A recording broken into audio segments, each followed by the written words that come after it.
Donc, premier sujet, travail et droit d'auteur à l'heure d'Internet, contexte socio-économique, technologique et médiatique de la création.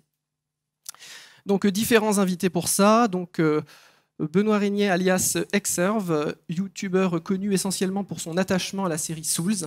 Il a notamment été invité par le Nesblog dans le cadre de l'émission Speed Game, où commentait les speedruns de ses jeux lors de la SGDQ 2013. Co-auteur de l'émission A Game of Games, avec Pierre-Yves Franck, qui tente d'analyser l'industrie du jeu vidéo et d'en tirer des perspectives d'avenir. Bienvenue. Merci. Bonjour. Dorian Chandelier, philosophe et polémiste de la toile, membre de Nesblog, auteur d'un certain nombre de chroniques pédagogiques et humoristiques sur le jeu vidéo, merci Dorian, 3615 Usul, et codeur sur Game Maker. Bienvenue.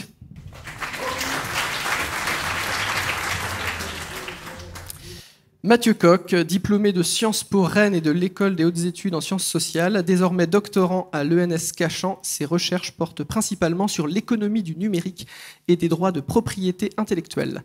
Il s'intéresse aux conséquences du numérique sur les structures de marché et de leur organisation. Bonjour. Bienvenue.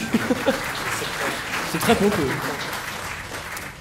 Et donc moi, Yann Chauvière, donc, programmateur des conférences du Stunfest depuis de nombreuses années, cofondateur de NES connu via le site communautaire Nesblog et animateur de Speed Game. Bonjour. Donc là, il y a un champ déjà qu'il va falloir délimiter, parce que c'est un sujet qui en apparence a l'air très précis, très technique, mais il y a énormément de concepts qui entrent en jeu. Il va falloir en fait donner quand même quelques pistes, quelques concepts clés, notamment au début de cette discussion. On va commencer par discuter entre nous, et ensuite on vous passera la parole. Il y aura un micro qui circulera, si vous avez soit des questions, soit des remarques, évidemment, mais plutôt dans un second temps. Donc il y a un certain nombre de concepts en jeu très importants, parce qu'il y a donc, des questions économiques, sociales, technologiques, tout ça s'entremêle. Mais dans un premier temps, pour délimiter ce champ, il y a 5 axes assez généraux qui, je pense, balisent bien la chose. Qu'est-ce que le droit d'auteur? Qu'est-ce que le travail? Qu'est-ce que la création? Qu'est-ce que la propriété? Matérialisme et création, donc liberté contre formatage. Et externalisation et révolution culturelle, donc Internet et l'ère numérique. Toutes ces questions, elles s'entremêlent. Et donc je pense que nous allons donner un certain nombre de définitions pour que les choses soient claires. Alors je propose qu'avant que nous traitions dans un second temps le droit d'auteur, on parle peut-être du travail pour commencer. Est-ce que Dorian, toi tu veux parler un peu du travail? Qui veut commencer sur le travail? Vas-y Mathieu. Moi, j'étais plutôt parti pour commencer sur le droit d'auteur. Droit d'auteur, on peut commencer sur le droit. De toute façon, c'est des notions qui vont toutes se répondre. Et elles vont... Il y aura déjà dans chacun des actes, il y aura déjà des éléments de réponse pour les questions suivantes. Mais il est important, je pense, de redonner quelques fondamentaux pour comprendre ce qui va se passer. Donc, sur le droit d'auteur, on va commencer par le droit d'auteur. Moi, je me propose de donner quelques définitions, pas juridiques, et pas vous noyer sous un magma juridique un peu indigeste. Peut-être commencer par se demander ce que c'est une œuvre. Est-ce que c'est la création? Est-ce que c'est un auteur, en fait? Parce que les questionnements juridiques sont assez importants à ce niveau-là. Une œuvre, en fait, on a du mal à savoir ce que c'est d'un point de vue positif. C'est-à-dire à donner des éléments pour définir concrètement ce que c'est une œuvre. C'est un peu difficile. On arrive plus ou moins à le faire d'un point de vue négatif. On sait ce qui n'est pas une œuvre. Mais ce qui est une œuvre, c'est un peu plus difficile. Alors, les critères positifs retenus par la législation, grosso modo, pour donner un peu les concepts clés, il y a l'idée de création, évidemment, qui constitue un effort intellectuel. Donc ça, toutes les notions que je donne, on les retrouve dans le code de la propriété intellectuelle. C'est assez important parce que vous allez voir qu'elles sont parfois assez évasives. Donc l'effort intellectuel, finalement, qu'est-ce que c'est? C'est déjà une forme particulière de travail. Ça veut dire qu'on travaille pour quelque chose, on travaille dans l'objectif non pas de créer un objet matériel, ce qui relèverait plutôt en fait, du droit de la propriété intellectuelle de type brevet, mais en fait pour créer ce qu'on appelle, dans le jargon juridique, un bien immatériel. Qu'est-ce que ça veut dire? Je ne sais pas trop, c'est un peu compliqué cette notion-là. On sera amené à y revenir. Donc premier élément, effort intellectuel. Deuxième élément, travail libre. Travail libre, quand on pense aux jeux vidéo, c'est assez compliqué aussi, puisque la quasi-totalité de la création passe par le salariat. C'est de la création salariée. Et dernier critère, et là c'est un critère qui est encore une fois juridique, le critère esthétique et passionnel. Il y a une question de passion. Donc ça veut dire que, grosso modo, pour résumer, alors il y a aussi le critère d'originalité, mais celui-là on va y revenir après aussi. Donc l'œuvre de l'esprit, puisque c'est comme ça qu'elle est qualifiée, est protégée, en fait, est une création réalisée par un travail intellectuel libre et s'incarnant dans une forme originale. Donc voilà, la première distinction, c'est celle entre l'œuvre d'un côté, l'œuvre de l'esprit, et le bien matériel. Dans le cadre du jeu vidéo, c'est assez complexe, puisque en fait, le régime juridique lié au jeu vidéo, il est un peu bipolaire, j'ai envie de dire. Il y a d'un côté le droit du logiciel, qui est un droit propriété intellectuelle plutôt de type brevet, et il y a un droit de la propriété littéraire et artistique. Et donc ça pose de nombreuses questions sur le statut du jeu vidéo en tant qu'œuvre d'art, en fait. Donc ces questions-là, elles sont aussi évidemment, ça c'est des questions qui avaient déjà été traitées dans des éditions précédentes du Stunfest, si je me souviens bien, mais c'est aussi des questions économiques très fortes, puisqu'il y a des intérêts économiques extrêmement importants derrière, puisque le jeu vidéo est majoritairement représenté aujourd'hui par de très très grandes industries. Une œuvre, voilà, on a grosso modo pu définir ce que c'est. Maintenant, un auteur, ça c'est encore très compliqué. La distinction un peu standard, c'est la distinction entre le droit d'auteur d'un côté, qui est plutôt le modèle français, et le modèle anglo-saxon basé sur le copyright. Alors ça a une importance, puisque le droit d'auteur, en fait, c'est type vraiment un droit de l'auteur. Le copyright est un droit de l'œuvre. Alors je m'explique. Le droit d'auteur a des dispositions assez claires sur l'idée que l'œuvre ne peut jamais être détachée de son auteur. C'est une création de l'auteur, et à ce titre ne peut pas faire l'objet d'un droit patrimonial. On n'a pas, quand on est auteur, de droit de propriété de fait sur son œuvre. On a des droits moraux. Ça, c'est un peu la logique basique du droit d'auteur. De l'autre côté, le copyright est basé sur une logique complètement différente. C'est que l'auteur et l'œuvre sont deux entités séparées. L'auteur, en réalité, vend son œuvre à des producteurs ou à des personnes qui vont diffuser l'œuvre, et du coup perd de fait ses droits, une partie de ses droits sur l'œuvre. Voilà, j'aurais encore plein de choses à dire sur la philosophie économique qui sous-tend le droit d'auteur, mais ça je vais avant de après. détailler plus les aspects juridiques, et on voit évidemment que la question de qu'est-ce que le droit d'auteur implique une des questions qu'on a suggérées en introduction sur qu'est-ce que la création. Je vais vous proposer une image, un certain nombre de pistes qui vous montrent que cette notion est très complexe. Dès qu'on ne s'interroge pas, on se dit oui, un tel a travaillé, a fait un effort pour produire tel objet, telle œuvre, ça paraît assez transparent. Or, comme l'a montré Mathieu, effectivement, c'est pas si simple, vu que par exemple le salariat est généralisé, il y a pas mal de choses qui, d'un point de vue économique, posent problème. Mais je vais vous suggérer donc quelques images pour reconsidérer cette notion de création qui n'est en fait pas si simple que cela. Création au sens strict, d'une certaine manière, c'est la création ex nihilo, c'est-à-dire la création à partir de rien. La création, c'est ça, c'est-à-dire il n'y a rien et d'un coup il y a quelque chose. Donc effectivement, on est l'auteur, on est le père, on est le géniteur de ce qui a été créé. Le problème, c'est savoir si ce modèle existe au sens strict. Au sens figuré, on peut se dire oui, pourquoi pas. Au sens strict, c'est très compliqué. Pourquoi ? Je vais vous donner une seconde image. Il y a beaucoup de penseurs qui posent que nous sommes tous les héritiers culturels d'un certain nombre de personnes. C'est-à-dire que ça va au-delà de ça, on est des héritiers culturels, on se sert d'outils, on se sert de matériaux, et définir ce qu'est un matériau n'est pas compliqué, parce que des fois ce sont déjà des œuvres, d'où la notion d'œuvre dérivée. Donc toutes ces notions, cette triptyque, on va dire, pose vraiment la question de ce qu'est la création, et du coup, auteur, point d'interrogation. Donc la deuxième image donc, qui s'oppose, la position qui s'oppose à la création ex nihilo, c'est la création qu'on va appeler de Lavoisier. Il n'a pas du tout parlé d'art, mais rappelez-vous, il dit rien ne se perd, rien ne se crée, tout se transforme.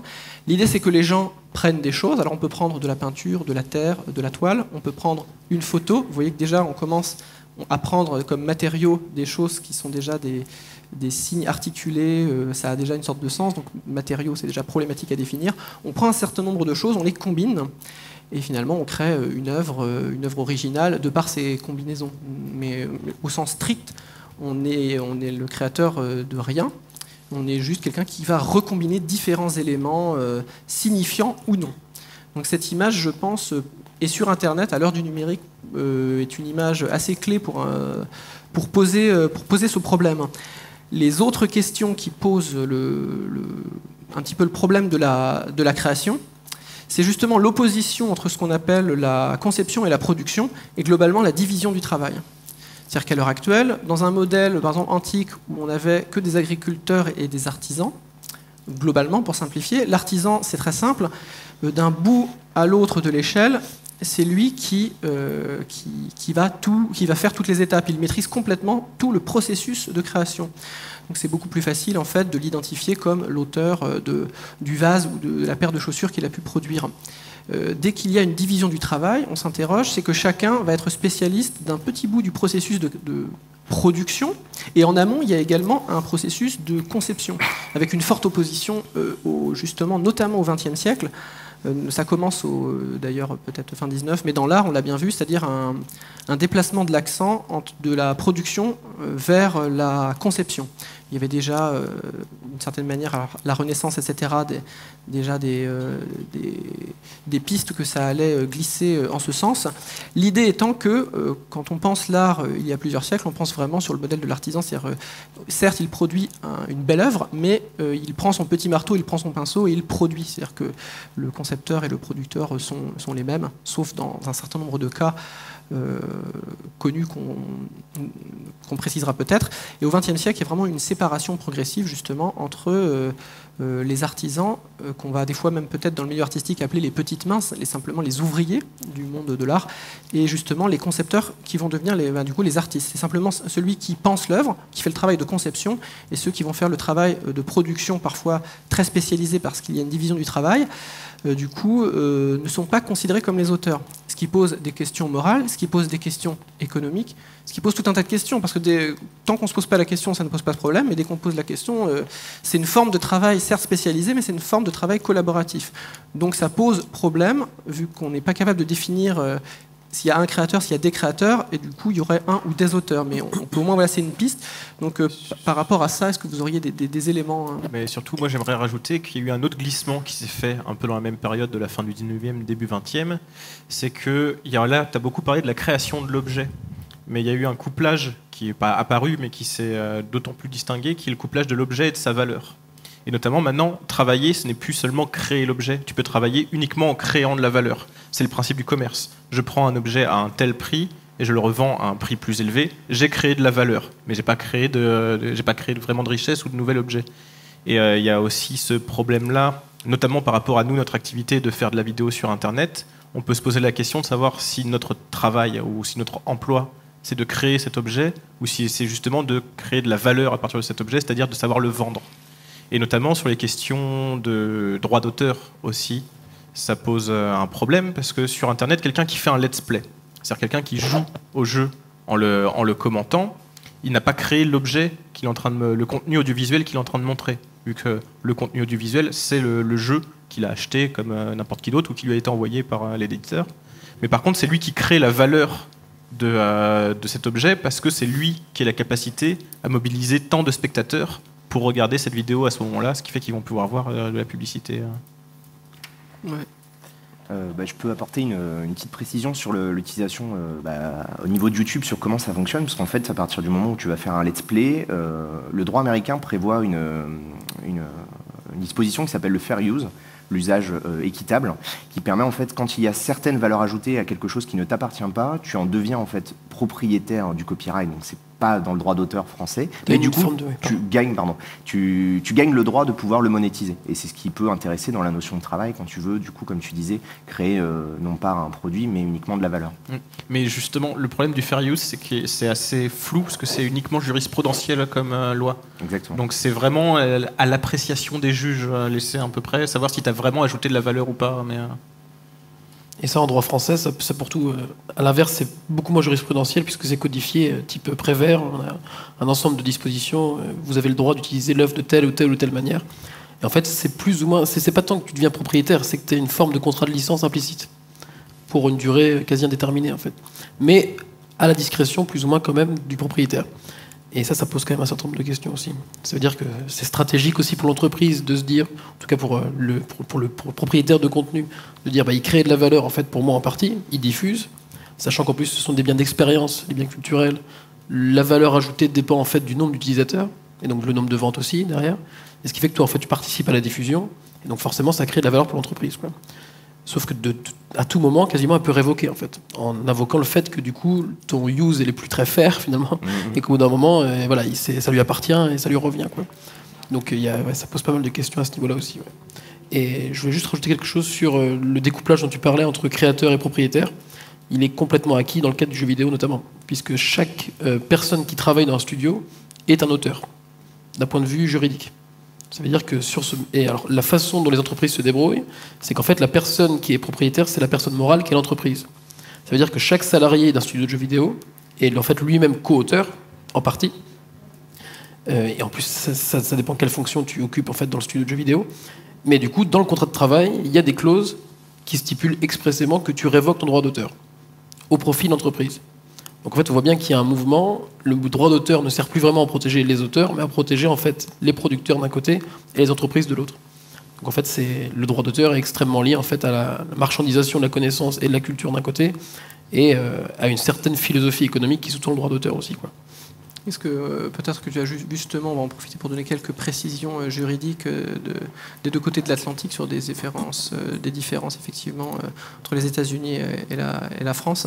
Tu parlais par exemple du droit moral donc de l'auteur qui est inaliénable, et quand on pose la question de la propriété, justement du droit patrimonial, justement qui a le droit sur l'œuvre, ça pose effectivement problème, parce que dans un cas, personne, vu que l'auteur n'a même pas de droit sur son œuvre si ce n'est un droit moral, ou alors on peut avoir une législation qui prévoit qu'il a une exclusivité d'usage pendant un certain nombre d'années, ce qui est le cas en fait dans la plupart des pays. Après, les durées peuvent varier, mais c'est une autre chose, le concept d'héritier ou d'ayant droit, par exemple.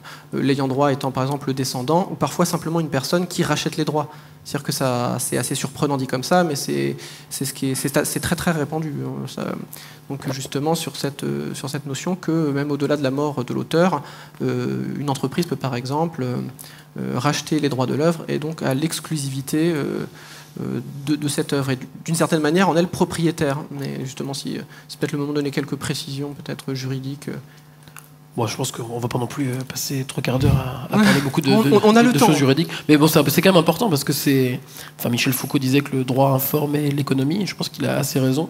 Et du coup, en fait, le marché de la connaissance tel qu'on le connaît aujourd'hui, et les industries culturelles et le marché en fait, des biens culturels n'existerait pas dans sa forme actuelle s'il n'était pas sous-tendu par une certaine forme juridique et le droit d'auteur. Mais bon, le droit d'auteur, c'est pas non plus la seule forme juridique d'appropriation de la propriété littéraire et artistique. Il y a plein d'autres manières de le faire. Il y a les Creative Commons, il y a le copyleft, il y a la licence globale. Enfin, il y a plein de modèles alternatifs qui émergent aussi. Mais clairement, le modèle dominant du droit d'auteur est devenu quasiment comparable à celui du copyright aussi, quoi. Alors j'avais juste retrouvé, c'était assez intéressant, un arrêt de la Cour suprême aux États-Unis qui date des années 50, mais qui montre très bien ce que j'essaie de montrer là, en fait, sur ce qui sous-tend la philosophie économique qui sous-tend le droit d'auteur. Alors c'est assez intéressant. Dans cet arrêt, il est dit que la philosophie économique qui sous-tend la clause autorisant le Congrès à accorder des brevets et des droits d'auteur est la conviction que l'effort individuel soutenu par un profit personnel est le meilleur moyen de faire progresser le bien-être dans le domaine de la science et des arts utiles. Alors ça, je ne sais pas si vous connaissez un peu l'histoire de la pensée économique, mais c'est Adam Smith. C'est la main invisible, grosso modo. Ça veut dire que notre profit personnel, chaque individu va chercher son profit personnel, et d'un point de vue macro et généralisé, ça va se traduire par un bien-être global. Ce qui sous-tend encore la plupart des théories économiques aujourd'hui. C'est extrêmement intéressant. Et donc dans le droit d'auteur, en nous disant ça, qu'est-ce qui nous explique cet arrêt ? C'est grosso modo l'auteur, la seule alors en anglais on dit incentive, mais la seule motivation à créer, grosso modo, c'est le profit personnel et le profit financier. Et aujourd'hui, les arguments, si vous écoutez un peu ce qui se passe dans les médias, les arguments sont extrêmement intéressants, puisqu'ils sont toujours basés là-dessus. Si jamais vous utilisez une œuvre et que la personne est propriétaire, vous allez tuer les auteurs. Et au fait, aujourd'hui, on ne dit plus ça, on dit vous allez tuer les producteurs. Parce qu'on considère que pour qu'il y ait une œuvre, il faut bien qu'il y ait un financement au préalable. C'est-à-dire qu'il faut qu'il y ait des gens qui prennent le risque, qui investissent pour créer une œuvre. Donc là, en fait, quand on parle de ça, on parle d'une industrie. C'est-à-dire quand on crée une œuvre qui aura une certaine rentabilité, enfin escomptée en tout cas, et donc on le considère comme une marchandise toute simple. Vulgaire marchandise. Le problème du droit d'auteur, c'est qu'il ne considère pas justement qu'une œuvre d'art, une œuvre de l'esprit, est une simple marchandise. C'est quelque chose d'autre. C'est du domaine de l'esthétique, c'est du domaine du bien immatériel. Donc en fait, on a vraiment cette confrontation aujourd'hui entre des logiques qui se confrontent, mais qui aussi se complètent d'une certaine manière. Donc on a une logique marchande qui est très prononcée, et une certaine logique qui se voudrait artistique, et qui crée un certain nombre de tensions en fait, sur la propriété et l'appropriation, etc. Puisque des auteurs aujourd'hui disent très clairement, au moment de la diffusion de leur création, je révoque tous mes droits.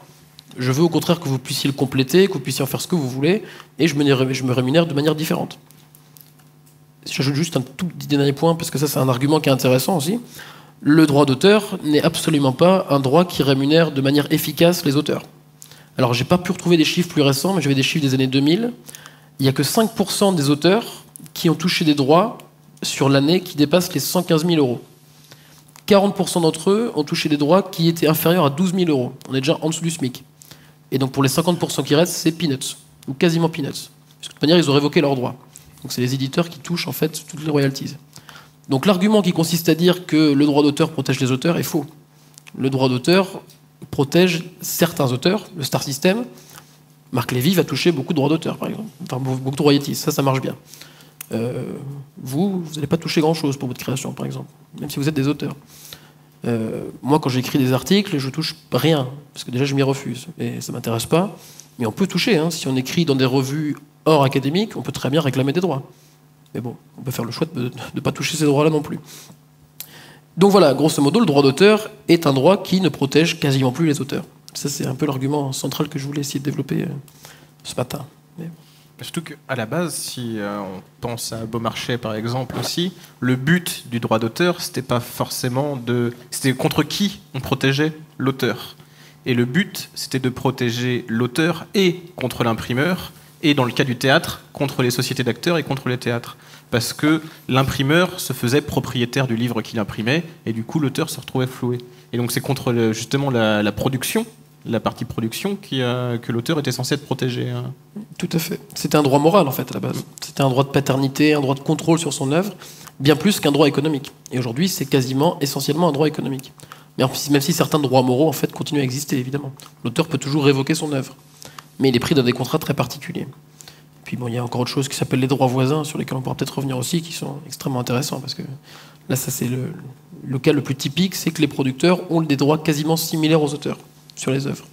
À partir du moment où des producteurs peuvent interdire la diffusion d'une œuvre, ça veut dire qu'ils ont les mêmes droits que les auteurs. Ça, normalement, c'est quelque chose que l'auteur seul peut faire. Mais aujourd'hui, les disclaimers sur YouTube, l'ensemble des claims sur voilà, vous avez fait telle vidéo, vous n'avez pas le droit, c'est pas les auteurs qui en fait font ces réclamations-là, ce sont les producteurs. On s'est même retrouvé dans le cas avec Jonathan Blow, qui est donc le créateur du jeu Braid, qui travaille actuellement sur un jeu qui s'appelle The Witness, et qui a voulu diffuser un trailer de son propre jeu qu'il est en train de créer, et qui a reçu un claim de la part de Sony Entertainment sur sa chaîne YouTube, parce qu'il est du coup pas propriétaire des droits sur son œuvre. Il faut savoir que c'est un robot sur YouTube qui s'occupe en fait de reconnaître du contenu audiovisuel. Donc que ce soit de l'image, il peut reconnaître de l'image, il peut reconnaître de l'écriture, il peut reconnaître du son. Et en fait, si quelqu'un a déposé quelque chose, on est toujours dans la logique du copyright, donc vraiment du dépôt et non pas du droit moral comme on a nous. Du coup, le robot met un flag en disant attention. Et le fameux YouTube Gate d'il y a quelques mois, en fait, c'était que les vannes ont été ouvertes et qu'au lieu qu'il y ait une seule personne qui puisse proclamer sa paternité sur une œuvre, tout le monde avait le droit de le faire. Parce qu'avant, YouTube fonctionnait sur un système de colonisation un peu schématique où on pose son drapeau, cette terre est à moi, ça y est, c'est à moi, c'est fini. Et en fait, le changement qui s'est passé avec YouTube il y a quelques mois, c'est qu'ils ont autorisé tout le monde de pouvoir proclamer quelque chose, enfin de claim quelque chose, de droit, et ça donne du coup des choses complètement improbables comme ton exemple, et surtout parfois des choses très complexes, notamment dans le cas de la création de vidéos, non pas de jeux vidéo, mais de création de vidéos de critiques par exemple, d'œuvres audiovisuelles, de cinéma, de musique ou de littérature. Parce que là, ça devient quasiment impossible, non pas même de gagner de l'argent à travers ces vidéos-là, puisque ça serait qu'un problème, je dirais, presque secondaire, mais déjà de pouvoir les diffuser. Beaucoup d'auteurs de vidéos de critiques de cinéma se font, moi j'ai l'exemple par exemple de Danny Caligula qui fait des vidéos de philosophie, se retrouve interdit de publication parce qu'il utilise du contenu sur lequel il n'a pas le droit et que les auteurs ont décidé non pas de reprendre les droits en termes de monétisation, donc de gagner de l'argent sur ce contenu-là, mais simplement de l'interdire. Et ce qui est leur droit d'ailleurs. Quel type de contenu, par exemple, pour l'exemple de Danny Caligula ? Par exemple, lui, il illustre souvent ses propos avec des images tirées de la télévision, d'émissions de télévision, de l'INA, enfin de choses comme ça. Et en fait, là, ça pose énormément de problèmes parce que là, on ne parle plus d'un seul ayant droit, mais de dizaines. Il y a une multiplication des ayants droit qui fait que c'est extrêmement complexe. Parce que par exemple, dans le cadre d'une musique, il y a les compositeurs, il y a ceux qui ont donné de l'argent pour l'orchestre qui a interprété la musique, etc., etc. Mais ça... Pour que ce soit clair quand même pour les gens, de voir qu'est-ce qui se passe quand on reçoit un claim ou un flag sur une vidéo YouTube. Donc on peut recevoir jusqu'à 3 claims sur sa chaîne YouTube. 3 flags. Ouais. Et au bout de 3, la chaîne peut être supprimée. donc disparition de la chaîne et de tout le contenu, même celui qui n'était pas soumis à des problèmes de droit d'auteur. Dans le cas de la musique, on peut couper le son d'une vidéo et on peut même demander aussi à arrêter la diffusion d'une vidéo. Donc on peut arriver à des cas où la vidéo n'est plus diffusée, ou alors la vidéo est diffusée mais sans son. Je vais juste apporter une petite précision, parce qu'en fait, il y a une différence très claire dans le règlement de YouTube entre le claim et le flag. Le flag, en fait, c'est quand il y a une violation manifeste du copyright, donc vraiment une utilisation... par exemple, tu prends un clip de Beyoncé, voilà, et tu le diffuses sur ta chaîne et tu récupères de l'argent. Ça, c'est une violation manifeste parce que tu n'as vraiment aucune valeur ajoutée. Donc, on revient sur cette histoire de fair use parce que c'est à la base de ce que YouTube utilise pour se justifier auprès des différents ayants droit. Alors là, c'est en ce moment un petit peu plus flou. Et donc là, dans ce cas-là, tu prends un flag. Effectivement, au 3e flag, ta chaîne est fermée et tu n'as plus le droit de diffuser quoi que ce soit sur cette chaîne. Les claims, tu peux en avoir autant que tu veux sur les chaînes et tu dois en fait les dénoncer via du texte de manière individuelle. C'est-à-dire que moi, à titre personnel, ça m'arrive sur certaines vidéos d'en avoir 4 ou 5, je dois les dénoncer en anglais. Alors ça, bon, c'est un problème aussi du droit, parce que normalement, en France, on devrait uniquement devoir les dénoncer en français. Et on doit se justifier de pourquoi on le fait, etc., etc. Et c'est des choses qui prennent plusieurs semaines, voire plusieurs mois. Et là, du coup, j'ai une question. Tu dois te justifier au regard du fair use ou au regard du droit d'auteur en France? Et alors là, c'est extrêmement compliqué, parce qu'en fait, je pense que le robot jette une pièce, et parfois, en fait, il t'envoie le claim en anglais, et parfois, il t'envoie le claim en français en te demandant de te justifier par rapport au droit français, et parfois, il te dit, est-ce que ça correspond au fair use? Et c'est là où il y a une barrière qui est extrêmement floue, et bon, là, on peut accuser la mondialisation ou autre chose, mais le robot YouTube, en gros, ne sait plus ce qu'il doit appliquer. Et c'est très compliqué, parce que parfois, toi, tu te retrouves en tant que YouTuber à devoir justifier dans une langue ou dans une autre, et selon un droit ou selon un autre. Est-ce que, pareil, pour que ce soit clair pour les gens, un des changements du numérique, notamment sur l'application du droit, c'est que normalement, un contenu peut être diffusé partout, mais être seulement situé quelque part sur des serveurs, etc. Mais le droit qui s'applique, techniquement, c'est le droit du pays où c'est diffusé, pas du droit du pays où c'est hébergé. Exactement. Alors ça fait penser, ça anticipe un petit peu ce qu'on va parler justement de révolution culturelle et d'Internet, mais ça souligne bien un point et ça pose des problèmes économiques et juridiques, c'est Internet comme nouvel espace. Et il y a plusieurs manières de le concevoir. Est-ce que c'est un espace supplémentaire qui s'ajoute qui est vraiment hors, entre guillemets, de l'espace orthonormé classique? Et donc, auquel cas, il y a autant les divisions, les frontières qui ont cours dans le monde physique, politique, géopolitique, n'ont pas nécessairement cours. C'est un espace unifié avec différentes langues. Ou ce que souhaitent souvent un certain nombre de pays, enfin, il y a des intérêts divergents, hein. C'est l'idée que justement Internet, on peut justement poser des espèces de frontières dans cet espace qui est normalement décalé et infini, des espaces juridiques par pays. C'est-à-dire l'idée de mettre des frontières juridiques. Et ça pose un vrai problème, parce que c'est pas ça ne va pas de soi, hein. Ça pose déjà problème, vu qu'il y a un Internet chinois et un Internet global, par exemple. Il y a déjà des Internets. Mais on pourrait très bien imaginer un Internet par pays où il faudrait un certain un code numérique, une sorte de passeport pour pouvoir accéder à tel serveur qui est situé dans tel autre pays. On est passé très très près de ça, hein, parce que je ne sais pas si vous vous souvenez, si vous suivez un peu tous les combats de la neutralité du net, mais il y a eu un vote au Parlement européen qui n'est pas passé, mais dont l'idée était justement de pouvoir petit à petit instaurer l'idée d'un Internet à 2 vitesses, avec des gens qui payent pour avoir une véritable visibilité, et les autres.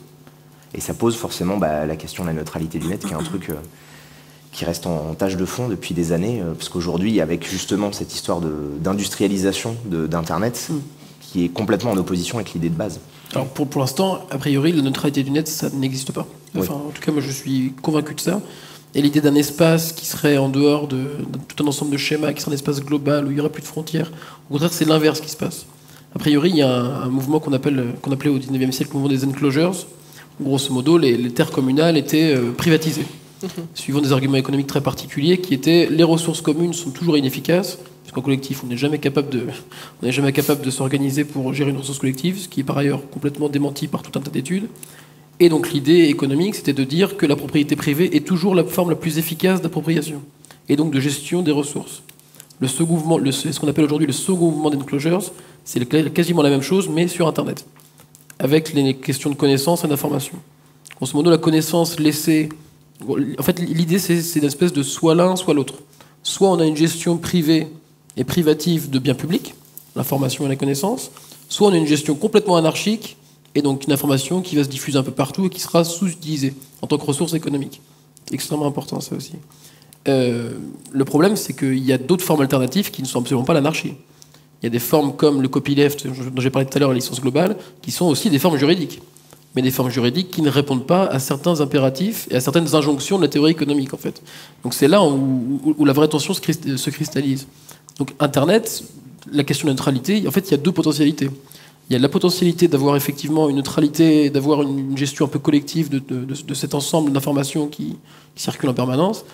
Mais ce qui est en train de, pour l'instant, plus ou moins gagner, c'est la vision privative, en fait. Et donc le second mouvement des enclosures.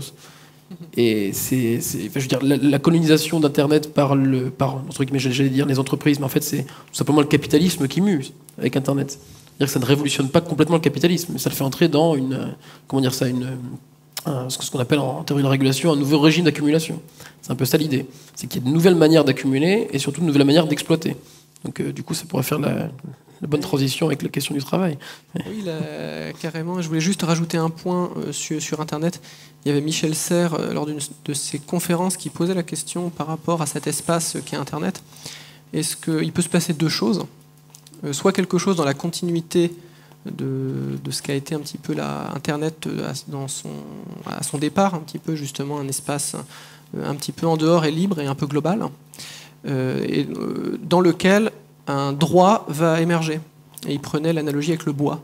Le bois, il y a quelques siècles, c'était justement un espace de non-droit, au sens, non pas où c'était un espace dans lequel il y avait nécessairement que des voleurs et des violeurs, hein, c'était pas l'idée, ce qu'on veut toujours nous le faire croire, ça c'est un des arguments pour réguler justement le net, c'est le fameux épouvantail du pédophile et du néo-nazi, c'est-à-dire l'idée, c'est un espace avec plein de gens dangereux, forcément ils sont libres, hein, donc imaginez, ils peuvent tout faire.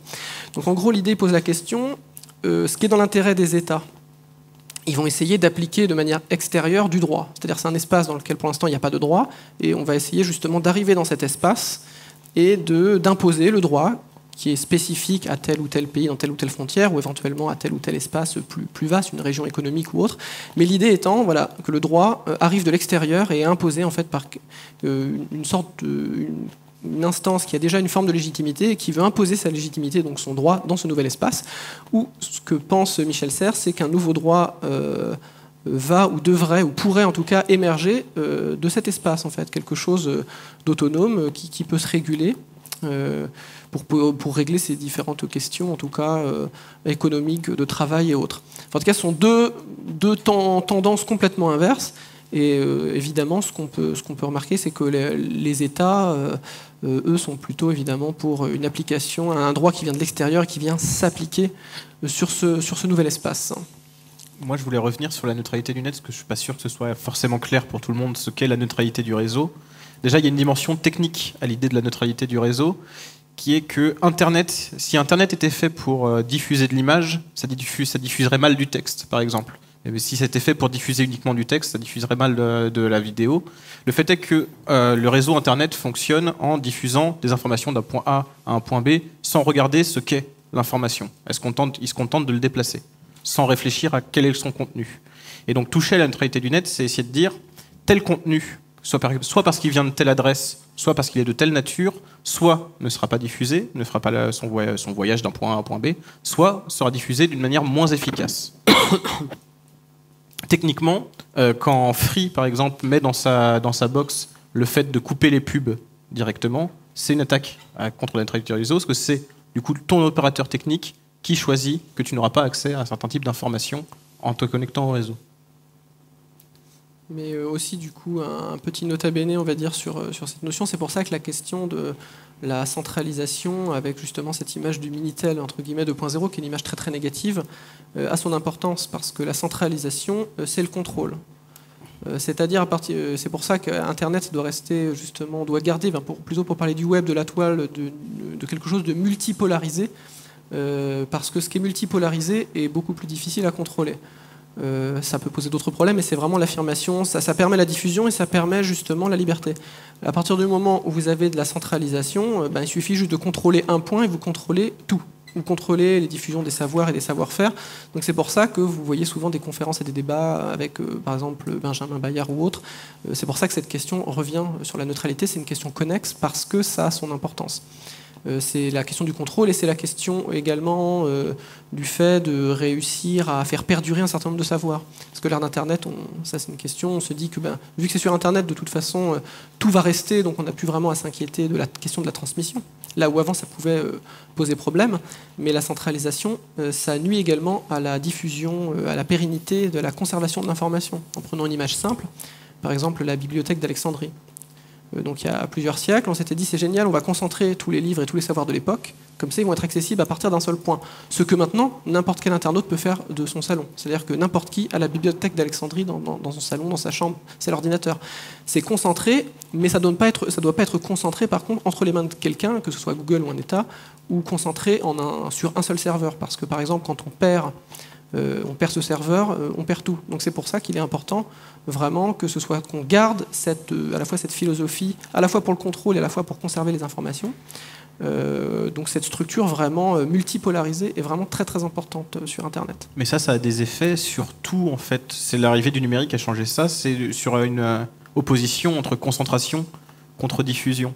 C'est vrai qu'on avait des mécaniques avant où il y avait des mécaniques du coup, de concentration, notamment du savoir, de l'art et la culture. Typiquement en France, il y a Paris, où il y a les musées, où il y a la BNF, où il y a... Et donc, si on veut avoir accès à la culture facilement dans un monde non numérique, c'est plus facile d'être à Paris que d'être en province. Et avec justement le numérique et son aspect diffusion, on peut avoir les mêmes accès aux mêmes informations où que l'on soit. Et ça, c'est un gros changement, même justement du point de vue, certes pour la réception, mais aussi pour la création. C'est-à-dire qu'avant, effectivement, pour faire du contenu audiovisuel, quand tu étais en province, tu étais souvent pour France 3 ou pour France 3 Région. De fait. Alors que maintenant, avec Internet, on peut se retrouver à faire du contenu audiovisuel autour de Rennes, n'importe où, sans être forcément pour France 3 ou pour des trucs régionaux ou pour des petits courts-métrages financés par la région. Malgré tout, aujourd'hui, il y a YouTube qui a justement un quasi-monopole sur la diffusion du contenu audiovisuel. Puisque tu parlais de Free tout à l'heure, vous avez sûrement entendu parler de ce fameux blocage de Free pour YouTube, qui fermait un petit peu ses tuyaux parce que ça leur coûte très cher. Il faut savoir qu'en termes de proportion, aujourd'hui, YouTube, dans l'Internet, ce qu'on va considérer normal, on ne va pas parler de Darknet et conneries comme ça, enfin, qu'on n'a aucun contrôle dessus, on ne peut pas savoir ce que ça représente, YouTube, c'est 80% du trafic Internet global. Juste YouTube. Et tout le reste, c'est tout ce que vous connaissez, Facebook, Google, tous les sites, etc. Et du coup, malgré tout, même si ça permet à tout le monde d'accéder à la création et de pouvoir diffuser, il y a une question, je pense, du monopole par rapport à YouTube qui doit être posée, parce que tu parlais de multipolarisation, Benjamin Bayard, quand il parle de Minitel 2.0, explique justement que non, on n'est pas du tout dans une logique de multipolarisation, malheureusement. Oui, bien sûr. Techniquement et en droit, tu pourrais héberger tes propres vidéos et les diffuser quand même. Ce qu'il y a, c'est qu'il y a il y a un côté pragmatique et du fait que il faut comprendre aussi qu'il y a une différence qui est née avec Internet. Il y a une différence entre le client et l'utilisateur. Sur Internet, on est beaucoup utilisateur plutôt que client. Et quand on utilise un service, on n'a pas des choses à en réclamer ou des trucs comme ça. Et c'est vrai que sur YouTube, il y a beaucoup d'utilisateurs, donc il y a beaucoup de valeur. Parce que c'est l'utilisateur qui crée de la valeur sur Internet, beaucoup. Ce qui fait, comment Google fait de l'argent, c'est qu'à chaque fois que vous faites des recherches, etc., c'est compilé sur votre compte Google+, et donc ils ont des informations personnelles sur vous à revendre. Et c'est vous qui créez la valeur pour Google en tant qu'utilisateur. Facebook marche de la même manière, les services sur Internet marchent comme ça en général. Et c'est vrai que comme c'est là que sont concentrés, malgré tout, les utilisateurs, c'est là qu'on va chercher la valeur aussi. Et il y a un autre problème, c'est que justement Google, comme c'est Google et YouTube, et c'est eux qui choisissent aussi qu'est-ce qui s'affiche quand tu fais une recherche. Alors évidemment, les fameux liens jaunes, où c'est des gens qui ont payé pour apparaître quoi qu'il arrive en haut, mais malgré tout, Google fait une discrimination très forte sur comment choisir les informations. Et comme c'est aujourd'hui le seul point d'accès quasiment, enfin le point d'accès principal, ça pose une question sur le monopole, parce qu'ils ont à la fois le site qui est le plus visité au monde, et en plus le moyen d'y accéder, puisqu'ils ont Google. Ils ont leur moteur de recherche, et donc ça peut poser un gros souci, quoi. Carrément. Et justement, on peut aborder cette question, on a vu qu'on est sur Internet, sur ce nouvel espace, comment ça... on a vu que du point de vue de la diffusion, ça permettait de diffuser à partir de n'importe quel point de cet espace cet espace un petit peu parallèle. Il n'y a pas besoin d'être à un point précis, là où dans le monde, on va dire physique, il faut être à une date et un point précis pour faire une diffusion, pour avoir accès à un savoir. Là, du coup, on a une liberté totale, puisqu'il n'y a pas besoin d'être particulièrement quelque part. Et comment ça change justement le travail, que ce soit le télétravail, la création, et la diffusion de ce travail, et éventuellement aussi la valorisation de ce travail, c'est-à-dire les différents modèles économiques. Comment le travail a évolué et va évoluer avec Internet. J'ai un exemple, j'ai plus de son là, c'est bon? Ah si, c'est vrai, bon, j'ai retrouvé le retour. Du coup, il y a le fait sur comment les conditions de production influent sur le produit et sur, notamment sur la condition de monétisation. Quand on pense à la télé et aux séries télé, et qu'on prend des vieilles séries télé comme par exemple L'homme qui valait 3 milliards. Les auteurs de cette série étaient obligés de prendre en compte le fait qu'il y allait y avoir des coupures publicitaires. Et donc, c'est pour ça qu'on se retrouve avec des séries avec des cliffhangers réguliers, des cliffhangers, des petites actions dramatiques où on soutient l'attention du spectateur avant la pub pour être sûr qu'il reste et qu'il revienne après. Et arrive HBO. HBO qui est une chaîne payante sur laquelle il n'y a pas de publicité. Et c'est parce que justement, il n'y a pas de publicité que HBO peut se permettre de faire des épisodes d'1 heure de long pour The Wire ou pour Game of Thrones, par exemple. Et donc, c'est vraiment la condition de monétisation qui change la manière dont tu vas travailler. Et c'est vrai que si on prend le cas de YouTube, c'est le nombre de vues au mois que tu vas monétiser et qui vont te rémunérer, du coup. Et on peut se rendre compte facilement que faire une vidéo par mois qui fait 1 million ou 2 millions de vues, c'est pas donné à tout le monde. Alors que faire 3 vidéos par jour qui vont faire chacune 20 000 vues, à la fin du mois, tu auras fait autant de vues que le gars qui a fait 1 million de vues sur une vidéo. Et donc ça te pousse à faire du flux et à sortir des vidéos régulièrement, souvent, et quitte à ce qu'elles fassent moins de vues, mais qu'elles les fassent plus souvent. Et donc ça a une influence sur ta méthode de travail, sur ton mode de travailler, et sur ta façon de penser ton travail aussi. C'est l'impératif financier qui est toujours extrêmement important. Sur une industrie qui prend une part de plus en plus importante du gâteau aussi dans le jeu vidéo, c'est les jeux sur mobile et sur tablette. Alors ça, c'est un système très particulier aussi, puisqu'il est le modèle économique. Bon, il y en a plusieurs, le freemium, le premium, ce que vous voulez, enfin, bref. Mais il y a le truc qui est le plus important, c'est le ranking sur l'App Store, sur Google Play, ce que vous voulez. Il faut avoir de la visibilité. Alors ça, il ne faut pas imaginer que c'est seulement les usagers qui, justement, sont souverains et qui ont la sanction du marché. Et du coup, on se dit, ah, ce jeu, il est bien, je mets 5 étoiles, etc. Non. Il y a des entreprises qui sont spécialisées dans l'achat de petites étoiles. Ça veut dire qu'il y a un jeu, avant même qu'il sorte, le jour de sa sortie, il a jamais été dans les mains d'un joueur, mais il a déjà 20, 30, 40 000 rankings 5 étoiles. Pour faire monter, en fait, le jeu sur la plateforme. Donc le plus important, c'est la diffusion. En fait, c'est ça qui est extrêmement important. Que ce soit des vidéos YouTube, que ce soit des jeux vidéo, le format importe peu au final, dans le sens où ce qui importe, c'est la diffusion.